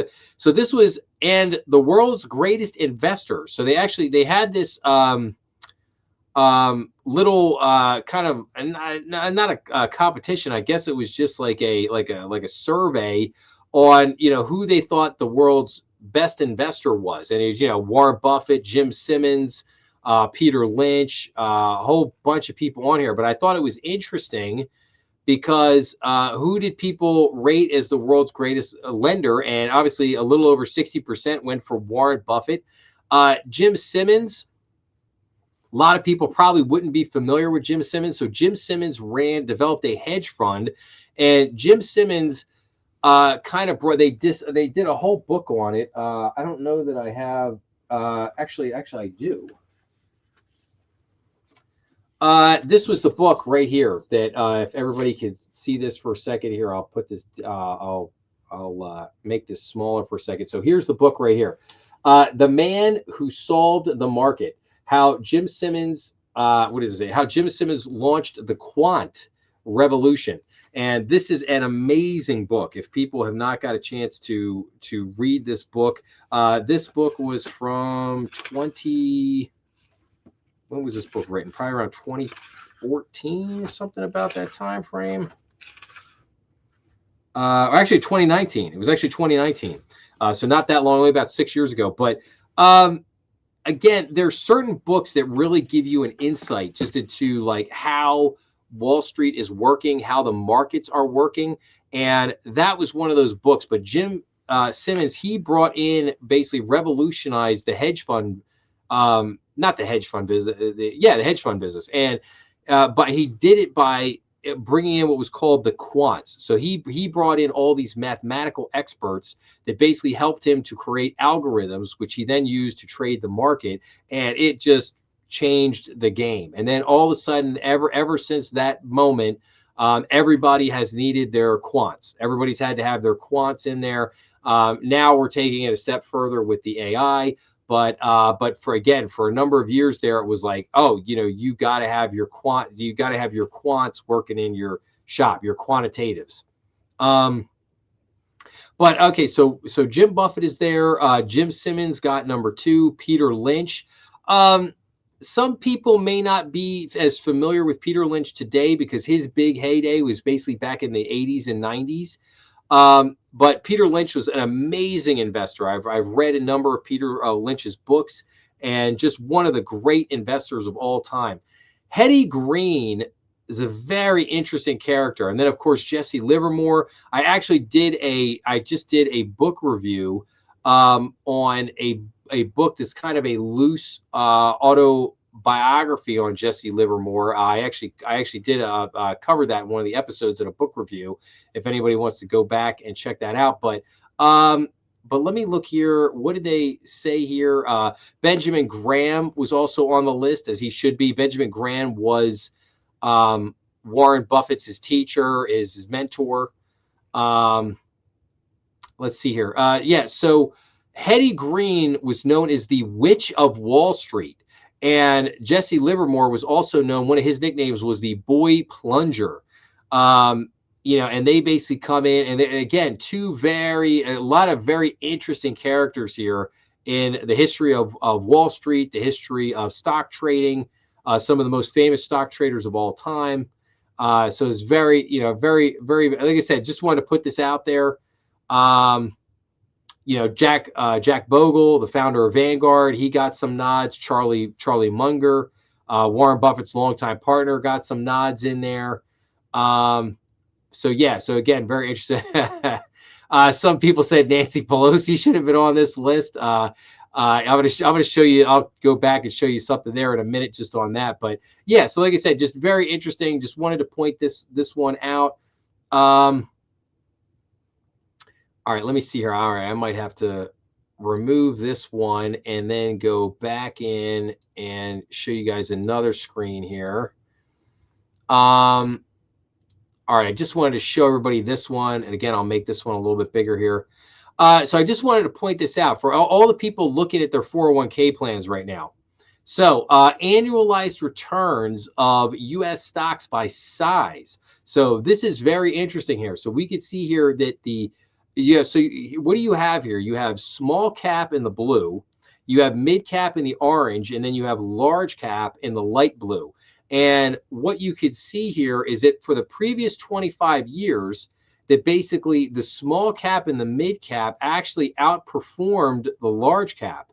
But in the last 5 years, we have seen a big reversal of this, where the large cap has far outpaced the return on the small cap and the mid cap, with the small cap actually earning the smallest return. So I just wanted to point out just something to think about when you're out there looking at your 401ks and your investment plans, and you're thinking about what are some of the funds you might want to put your money into. Look at some of those growth funds.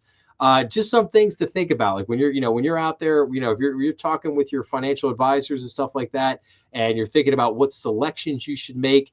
Think about this chart. Think about this chart, because again, it's the large caps have really outperformed for the last 5 years. So just food for thought on that one. So, and then I got I got one more.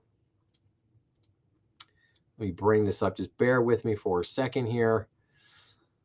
Okay, and this is called "Will Bonds Squeeze the Middle Class?" And so this was really good. I wanted to bring this up and show this to everybody here. It's a little bit bigger. So this basically starts out by saying, sometimes a newspaper story's juicy detail is buried away below the first paragraph. So the Wall Street Journal's exclusive interview with President Trump at the Oval Office on Friday was a bombshell for those following the race for the next Fed Treasurer. Okay, well, a bit lower, though, was a telling nugget for investors and American foreign creditors. Asked where he wants interest rates to be a year from now, Trump said 1% and maybe lower than that. He said rate cuts would help the U.S. Treasury reduce the cost of financing $30 trillion in government debt. Ever since the Fed began its many interventions during the financial crisis, the central bank has insisted that they in no way were meant to help Washington pay its bills. No, sir, that would cross a line. But last week, a day before the Fed meeting, noted bond investor Jerry Gunlick told investors continued rate cuts could be an unspoken strategy to lower the government's interest expense, since overnight rates affect short-term Treasury bill costs directly. Yes, absolutely.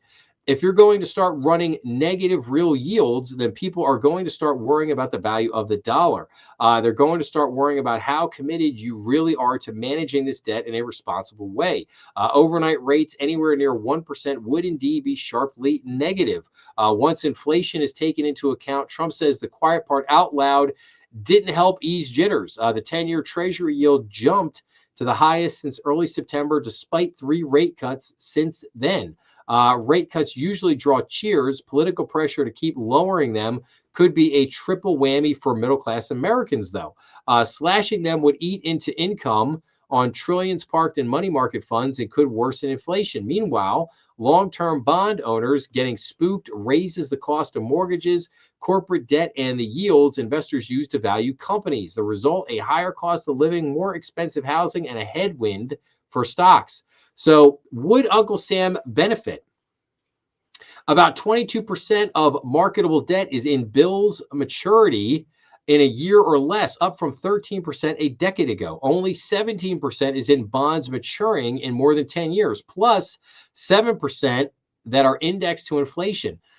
Fed cuts mainly lower short-term Treasury yields, with interest on the federal debt over $1 trillion, more than military spending. Reducing the average 3.4% yield on marketable debt could be meaningful. Cuts could trim the federal interest bill by hundreds of billions of dollars. The government issuing more short-term bills could magnify the budget impact of rate cuts. Besides squeezing households, though, helping out the Treasury that way today would handcuff the Fed tomorrow, since debt will just keep rising. Rising rates with so much short-term debt could imperil federal finances. No wonder bond markets are nervous. So, federal interest spending annualized. So again, I have pointed this out. This is a great chart here, basically looking at how much interest the Federal Reserve is spending, or no, I'm sorry, not the Federal Reserve, how much money the federal government is spending every year on interest just to service the national debt. And we're now up to, we can see here, 2025, we're going to be up to almost $1.2 trillion in interest alone just to service the national debt. And I point that out on the debt clock all the time. But I mean, you could just see since 2020, over the last 5 years, you could just see the absolute explosion here. And again, this was all from COVID spending that, I mean, we were in a bad situation to begin with in 2020. COVID just made it way worse. But again, this is like, I keep harping on this. You have to cut the spending. We have to get the spending down. We cannot be spending $1 trillion on this. So, but what he's trying to say in this article is a very interesting thing. And that is that Trump wants he wants rates to be almost down, bring rates back down to zero. I think, first of all, I think that is just, I think that would be a very, very stupid thing to do. Because number one, I've said this before, if you bring rates back down to 1% or below 1%, will that help the government in terms of, will that help the government rolling over its short-term debt? Will it help the government in terms of issuing its treasuries and stuff like that? It will, and it will reduce the amount of money. It will reduce, this number. It will reduce this number here of interest that has to be paid on the national debt. It will do that. But the consumer is going to pay a price for that. And what he's talking about is kind of the, making the bond market jittery, raising the 10-year treasury yield, which raises all the rates that we have to pay for mortgages and auto loans and credit cards and everything. So, again, what he's saying is that if the Federal Reserve wants to be this aggressive in cutting the rates down, that, yeah, it could help the government, but it could also really could really hurt consumers at the same time. So, but again, and I think that cutting rates getting rates back down that low would really be foolish, because again, number one is, we should have never had the zero interest rate policy from the Fed. They should have never did that. And number two is, they should never have done it for as long as they did it. They did it for over a decade. They should never have held interest rates as low as they did, because now interest rates have only gone back to, wait for it, they've gone back to normal rates. It's 6 to 7% is actually historically speaking, that is a normal interest rate. That is a normal rate on a mortgage. But for people that are, I would say, under the age, especially if you're under the age of 30, maybe under the age of 35, they've never seen rates this high. To them, their whole life, rates have been, 3%, 4%. Now all of a sudden rates go up to 7% and everything's unaffordable. And they're like, wow, what just happened? Oh my gosh. So again, I think he makes some great points here in this article. And the other thing about cutting the rates down to 1% or less is that the problem there again is that if you do run into an issue where you have a recession or you have some kind of downturn or maybe something worse, if something happens, if rates are already that low, guess what? You got nowhere to go. You've got nothing to cut because you already cut the rates all the way down. So you got, and you're not going to go negative, because we've already seen how that we saw that experiment with Europe. We saw it with Japan. It did not work. So you're not going to go negative. So you basically have nothing. You have no bullets in the chamber, so to speak. You got nothing to use to help people out. So I've always said that what I wanted the Fed to do was, I wanted the Fed to bring rates down 150 basis points. That would bring, so basically another 75 basis points from where they're at now would basically bring the federal funds rate back down to 3%. At that point, you still have, and I think that's the optimal level right there. Again, that's all I would be looking for. I'd be looking for the Fed to bring rates down another 75 basis points. In my ideal world, the Fed would have done 350 basis point decreases over the last 3 months, would have taken us down 150 basis points, and then that would have been it. And then they would have said, okay, we're good for a good long while, and we're just going to wait to see what happens.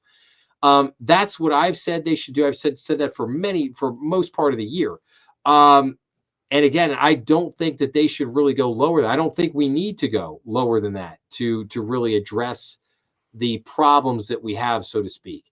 So, and in reducing the rate like that, they would help the government with some of this cost. But the reality is, at the end of the day, you could cut the rates down to 1%. The government, meaning Congress, they're the ones that they've got to get in there. They have to cut the spending. They have to cut the spending. I know that there are a bunch of weak-kneed, feckless, what's up there on Capitol Hill, but that's what has to happen. Congress has to get serious about cutting the spending.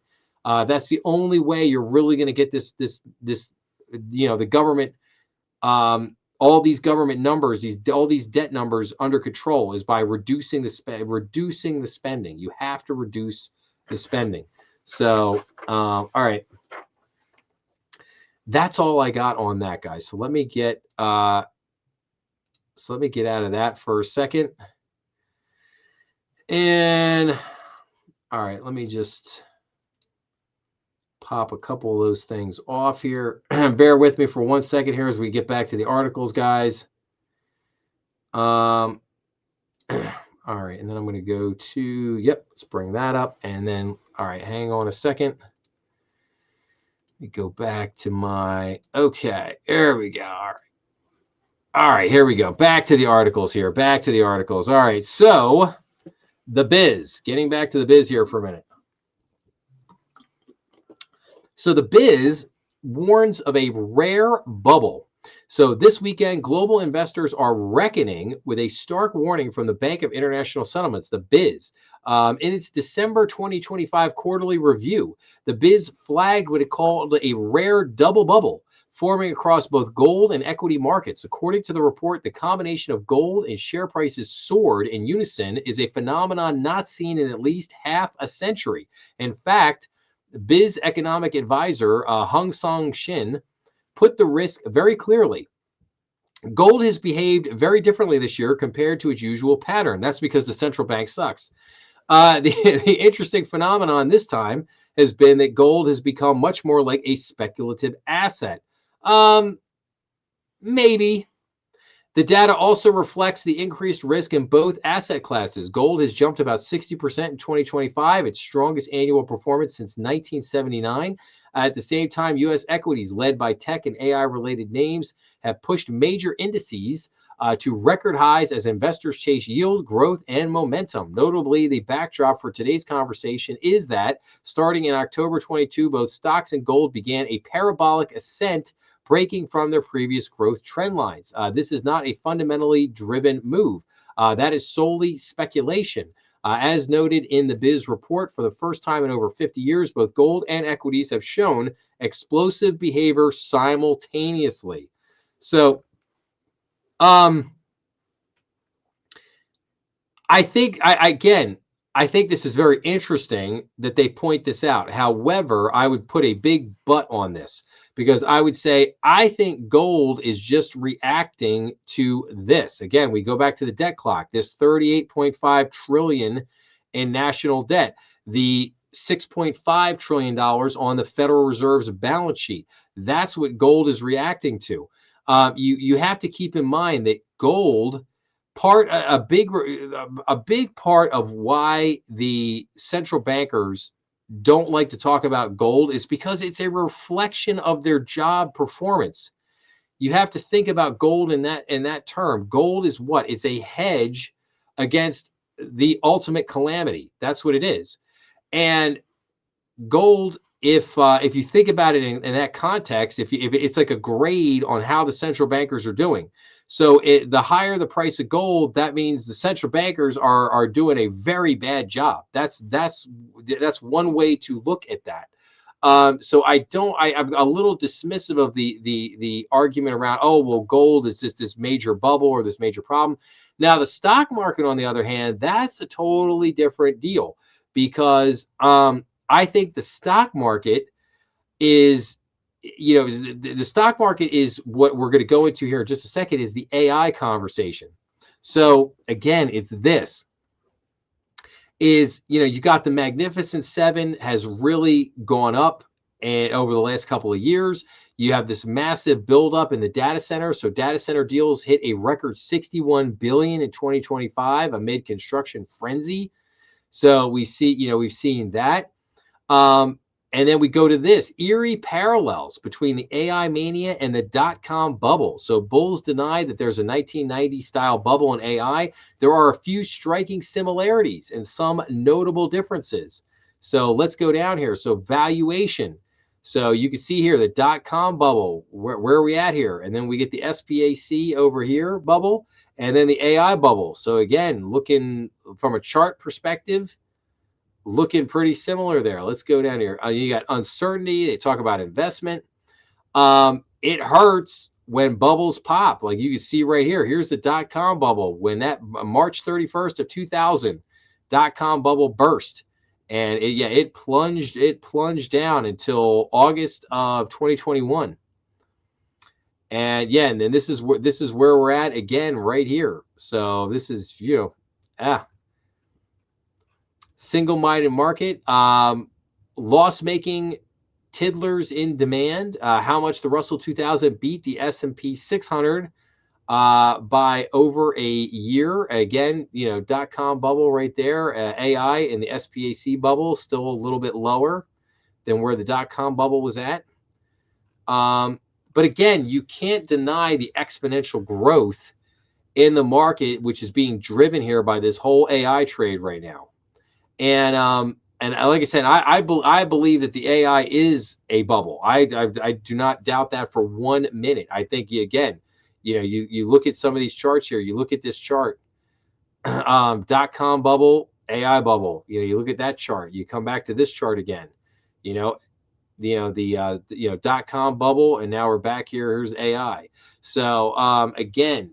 I think again, you get, like I said, you get these buildups. This is what happens in the market. You get these bubbles, and then things pop, and then they come back down. And then look at, like, this is a good example here. CoreWeave's staggering fall from market grace highlights AI bubble fears.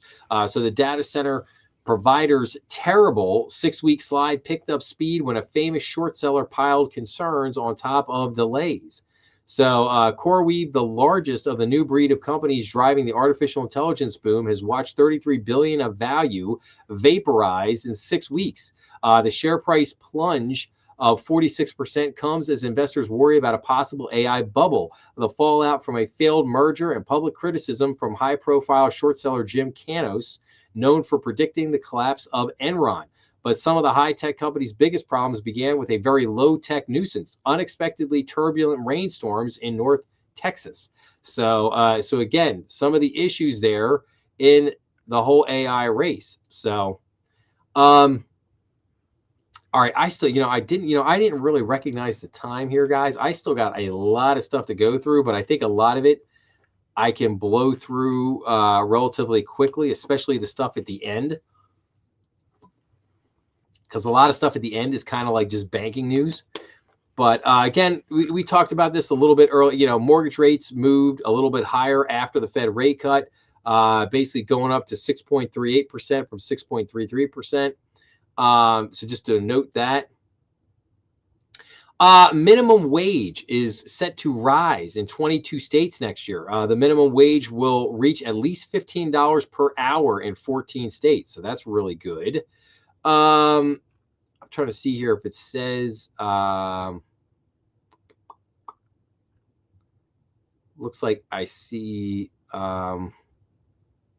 California, it's going to go up. Of course it will. District of Columbia, looks like maybe Arizona, Arkansas, Delaware, Illinois, Maryland, Massachusetts, Nevada, New Mexico, and West Virginia are not expected to raise their minimum wages next year after failing to adopt provisions for the rates to increase with inflation.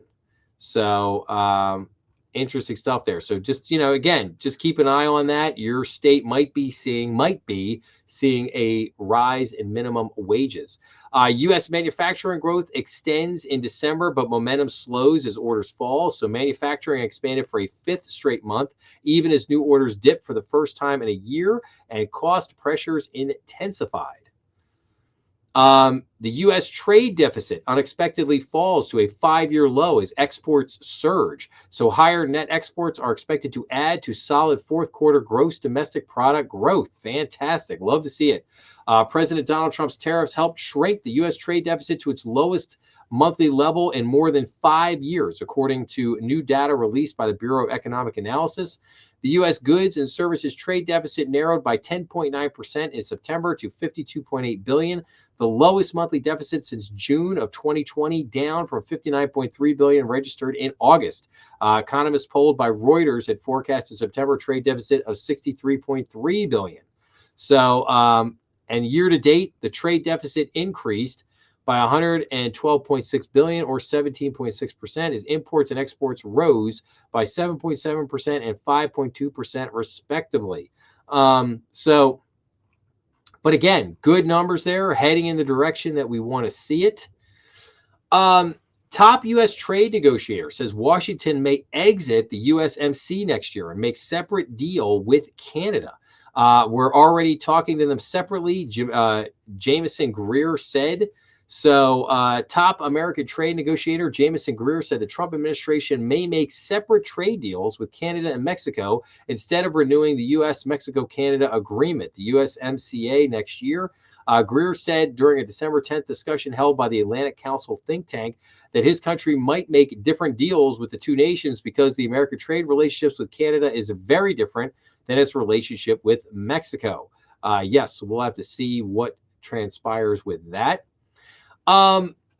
So here's kind of interesting. All that cheap Chinese stuff is now Europe's problem, really.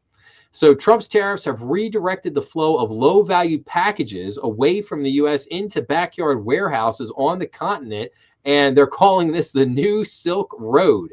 So President Trump's crackdown on Chinese imports in the U.S. has redirected a tsunami of cheap stuff into Europe. Some of it is pooled in Zhu Air's backyard.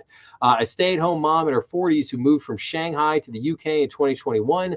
Zhu recently built a 320-square-foot shed to store clothes, bags, and small furniture from Chinese merchants, many of whom are eager to broaden beyond the American market. When orders come in, she packs and picks and ships the products, cutting the turnaround time. In a good month, she earns 3,000 to 5,000, I guess, euros there.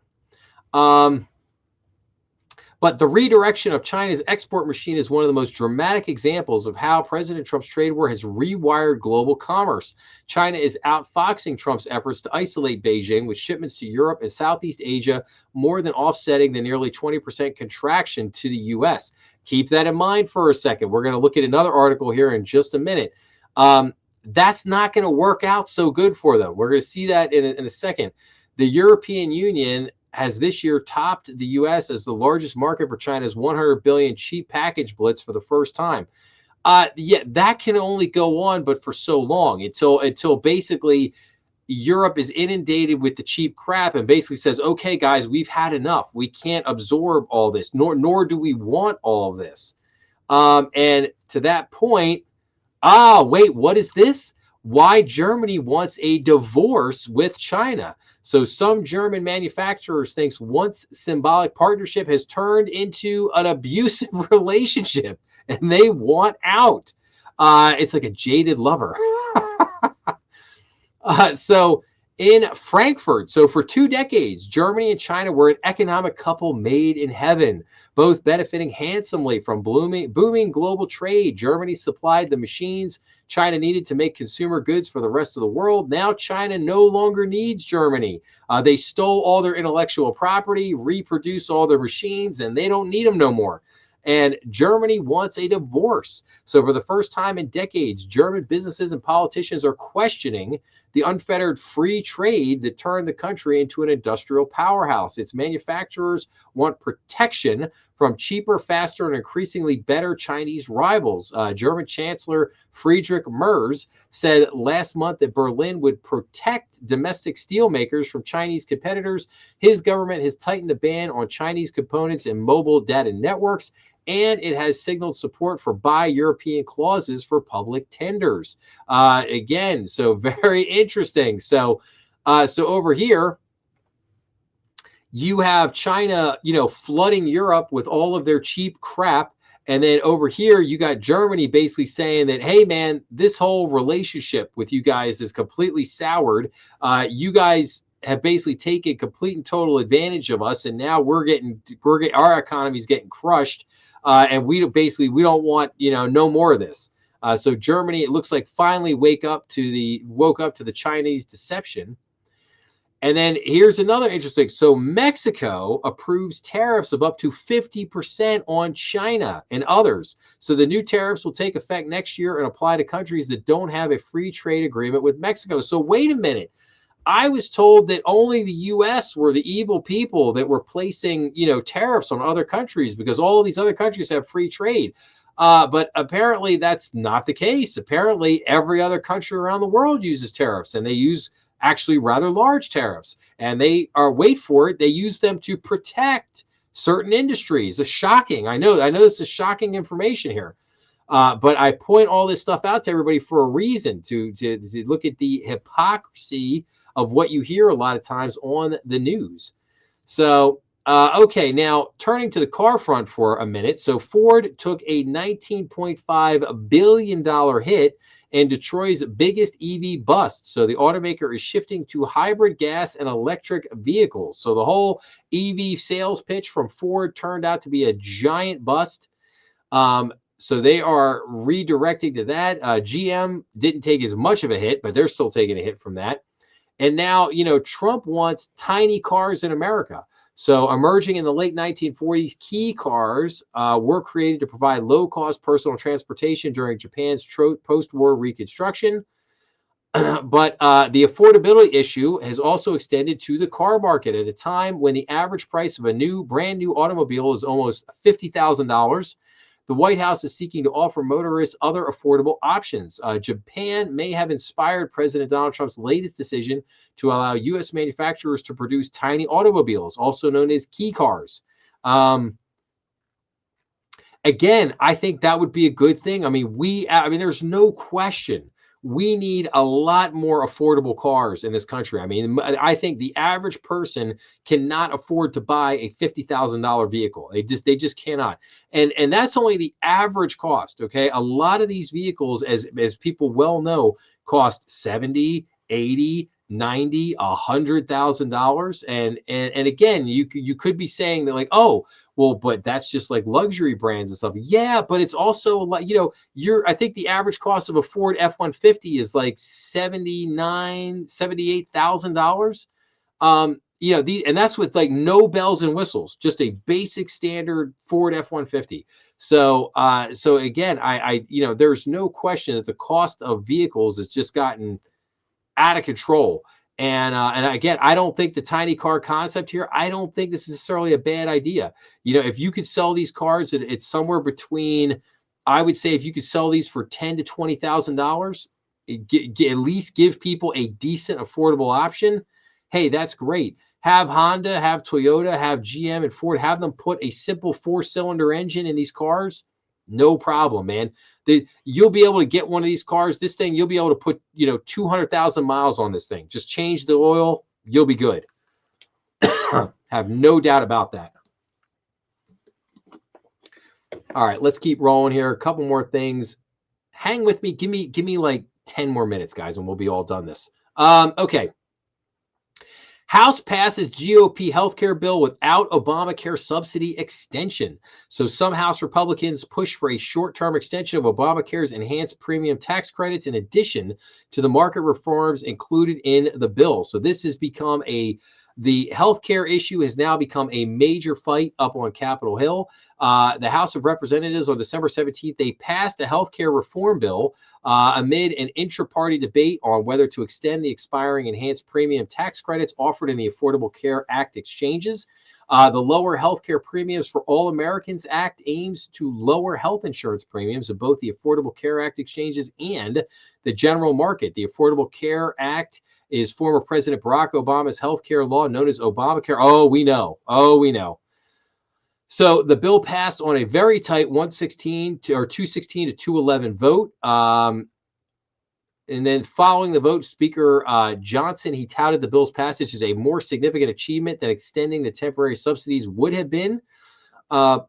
So, again, we had this big fight, this disagreement over enhanced subsidies. So now this bill is going to go to the Senate, which there's probably going to be an even bigger fight over this thing. So again, this is a long ways from over.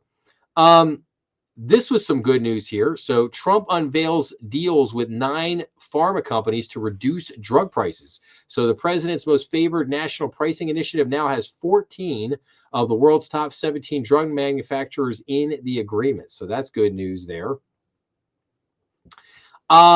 Trump Media announces a $6 billion merger with fusion company TAE Technologies, and the DJT stock soars 33%. Now, you might be asking, well, why? What's the big deal about all that? Well, the fusion deal. Why Trump Media is merging with TAE Technologies? Well, TAE Technologies CEO, if I'm saying this right, Michael, does he say that, Michael?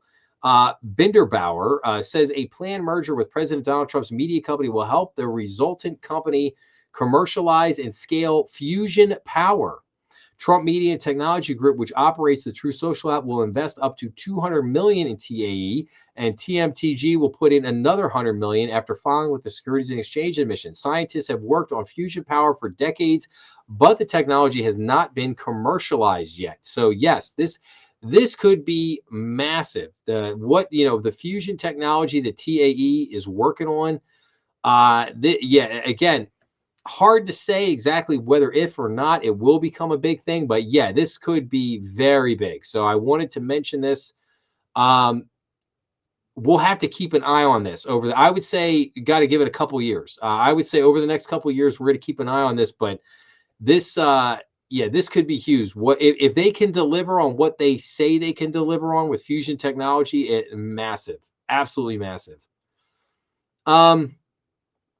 Elon, I talked about this a little bit at the start. Elon Musk is on the verge of a $1 trillion net worth. I mean, that almost seems impossible, but SpaceX's reported pursuit of a $1.5 trillion valuation in IPO next year would add hundreds of billions of dollars to Elon Musk's wealth.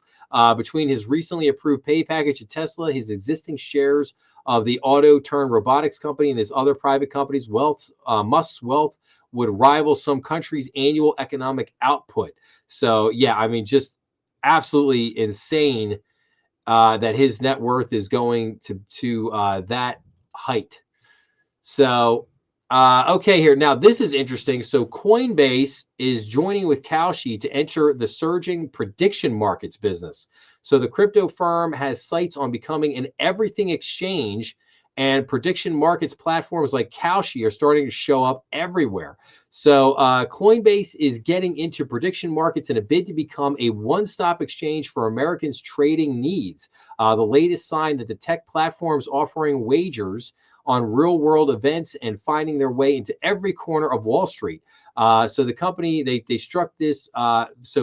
They struck this partnership deal here with Kalshi, but Coinbase is expanding outside of crypto. They want to become what is known as an everything exchange. Much as rival Robinhood Markets has evolved beyond its core stock brokerage business, they and a handful of other firms with roots in either crypto or traditional markets are intent on emerging as the Amazon.com of consumer financial services. So this is very interesting what Coinbase is trying to do there. Like Coinbase, they want to get in on selling everything. They want to get in not only on selling cryptocurrencies, but they want to sell stock, and they want to do options. They want to do all the stuff that Robinhood does, and they want to get in on these prediction markets.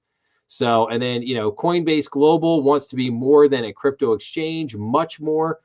Coinbase Global rolled out a slate of new offerings, including stock trading, a tokenized platform, prediction markets, and an AI-powered investment advisor. Coinbase CFO Alizia Haas has said the company intends to be the #1 financial app in the next 5 years. So that will be very interesting. So a so-called everything app or super app has been the holy grail for many companies in retail, social media, dating, and of course, financial services.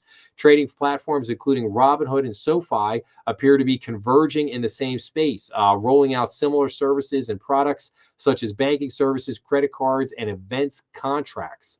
So very, very interesting. So we're going to keep an eye on how all of this unfolds here, but very interesting that Coinbase is going in this direction indeed. Okay, the Bank of Japan decided to raise their rates, and here's why you should care. So, in a nutshell, uh, basically, the question becomes is like, as the Bank of Japan is increasing rates, does that mean that Japan will stop buying overseas debt? Japan has always been large purchasers of overseas debt. They're actually right behind China. They are the #2 buyer of American debt. So it is a concern that the Japanese central bank continues to raise rates because that puts pressure and basically will they stop buying, and then does that hurt our markets to drive our rates up? But again, nothing major has happened so far. It's something we continue to keep an eye on, and it doesn't appear that the Japanese central bank is going to raise rates any more than they already are, and then they're only up to 0.75%. It's not like they're at like 4 or 5 or 6%, something like that. They're at 0.75%. So it's not really that much. And it's basically been 30 years since the last time. It was 1995, the last time that the Japanese rate was at 0.75%. They spent a bulk of the last 30 years actually having negative interest rates. So just something there. And again, Bank of Japan raises interest rates to the highest in 30 years, like I said. And then, okay, just some bank news. So tech-focused Erebor gets the FDIC nod for deposit insurance. So the proposed bank, backed by billionaire investor Peter Thiel, received conditional approval from the OCC in October. So Erebor Bank was a de novo startup bank that I talked about a couple weeks back. They got their approval from the OCC, and they're gonna get rolling. FinTech Mercury applies for OCC bank charter. The company also appointed an alum of SoFi, Green Dot, and Goldman Sachs to serve as CEO of the proposed bank. The move comes after the OCC approved 5 crypto firms for a different type of charter. So again, like I said, the episode that I did yesterday on the explosion of bank charters, I talk about a lot of this stuff in there, but this is yet just another example of, like I said, everybody and their mother wants to jump in and get a bank charter right now. So Regions Bank, they aim to push a dark mode and other app tweaks next year. So, and insights function leveraging data and analytics is also among upcoming enhancements. The bank's head of digital said, I like to see these guys being a little bit more innovative. That's great. So PNC joined FedNow. So the bank finally joined the Federal Reserve's instant payment system this year after a significant Treasury Department announcement.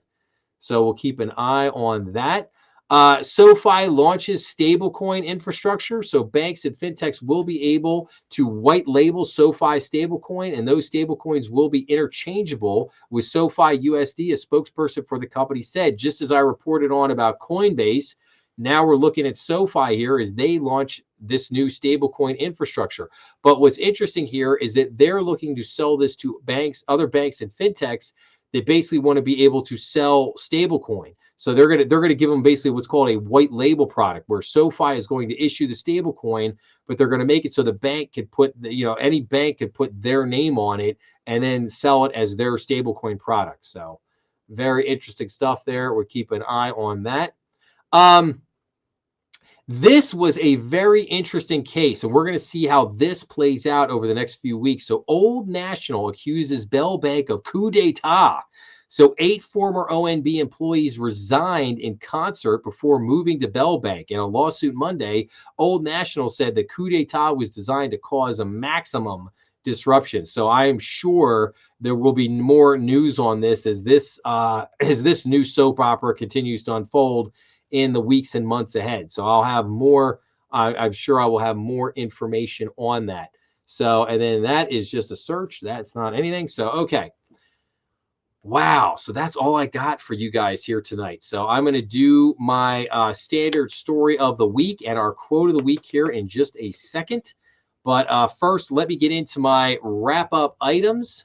Let me go to my banners here for a second. So, if you are listening to the podcast on Apple Podcast or Spotify, please be sure to leave me some reviews. That would really help the channel. I would really appreciate that. So remember, if you're listening on Apple or on Spotify, please leave me some reviews. Make sure to visit the website that's right there, the thebankernextdoor.com. A lot of great things on the website. Please go check that out. If you want the latest notification and post from me, is like when episodes are coming out, what we're doing on Strategy Room, make sure to follow me on YouTube. I put a number of posts out every week, just giving people the latest and greatest information. So if you'd like to get that, make sure to follow and subscribe on YouTube. You can send comments to me at info@thebankerNextDoor. If you want to send me comments, if you have questions, if you have topic recommendations, something you'd like me to cover, please send that to info@thebankernextdoor.com. You can follow me on social media. I'm up on Getter, X, and True Social. I will tell you I spend the most of my time on X, but you can follow me on those platforms. And I would tell everybody just to remember that BND is on YouTube, Rumble, and all major podcast platforms. We have new episodes that come out every Monday through Friday that premiere at noon. Those episodes are usually shorter in length, only about 10 to 20 minutes in length on those. And then we do the live stream here on YouTube every Saturday night at 8 p.m., or I would say just about every Saturday night at 8 p.m. Sometimes we go to Friday nights, but for the most part, try to stay dedicated to the schedule of every Saturday night there. So, okay. So with that being said, let's go to our story of the week here. So our story of the week here is called Bellwether. So a bellwether is a leading indicator of an economic trend. To investors, a bellwether is usually a company that is worth watching closely because its earnings logically suggest a larger economic trend. A company's stock may also be a bellwether if it's viewed as pointing towards an upward or downward trend in a specific sector. Usually profitable and stable, most bellwether stocks have established customer bases and formidable brand loyalty. These stocks also form the foundation of most major market indices. Large cap bellwethers such as Boeing and Johnson & Johnson dominate the Dow Jones Industrial Average and the S&P 500. So that is the definition of a bellwether. So next time somebody says, hey, I'm thinking about investing in this bellwether stock, say, well, does that bellwether really point to an upward or downward trend? Are they really moving something in the market? So just something to think about there. So, okay.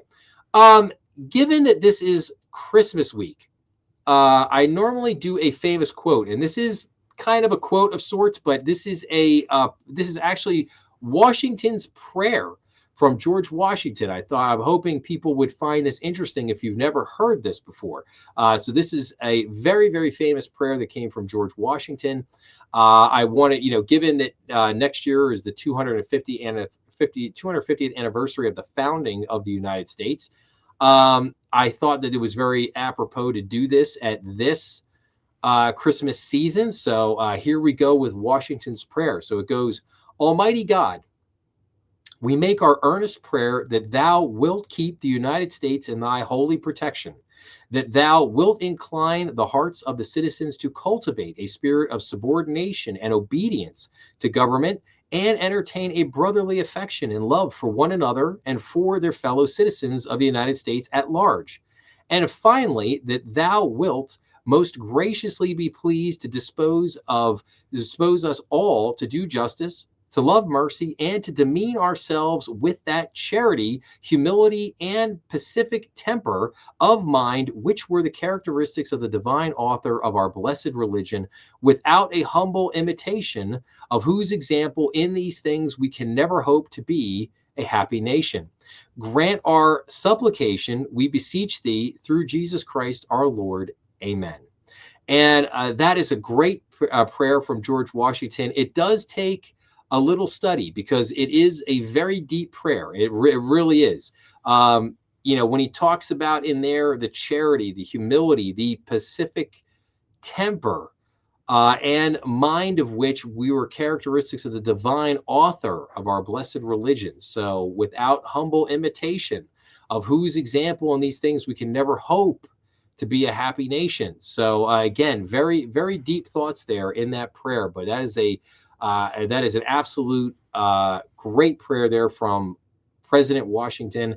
And again, I'm hoping maybe some people might find that interesting. That I thought it was a good thing to share here for this Christmas holiday season. So with that being said, I am all done here tonight. I will tell everybody that I'm actually taking a couple of weeks off here from the live stream at the end of the year. I will be back in the beginning of January. So if any, I will say this, I'll say it like this. If there's any major news or anything that breaks, I will come back on and cover that. But absent that, if there's, like I said, if it's a little quieter for the next couple of weeks, not really too much going on, I'm going to take a little break from the live stream. I will have a lot of new episodes, though, coming out. Like I will maintain the usual schedule with episodes. We'll have stuff coming out, Monday through Friday, every day, a couple bonus episodes here and there over the next few weeks. So still, I still have a ridiculous amount of stuff that needs to cover, whether it's bank reports or big stories or other things that I just wanted to focus on, things that we've covered in the live stream and stuff like that. So a lot of episodes still to come out. And I've got a lot of great things in the new year that I'm working on, whether it's special live streams, interviews with a lot of different companies, individuals. So a lot of great things to come in 2026. But like I said, I just want to wrap up. I want to just wish everybody, from everybody here at the Banker Next Door from Strategy Room, I just want to wish everybody a Merry Christmas and a Happy New Year. I hope everyone has a great time out there. Cannot thank everybody enough for listening and just downloading episodes, just watching videos. I just really appreciate it from the bottom of my heart. Thank you guys all out there. Have a safe holiday, great, happy holiday season here. And I will see everybody again in the new year, but keep checking out the new episodes because I got a lot of great stuff coming in. So, all right. Have a great rest of the weekend, everybody. See you again real soon.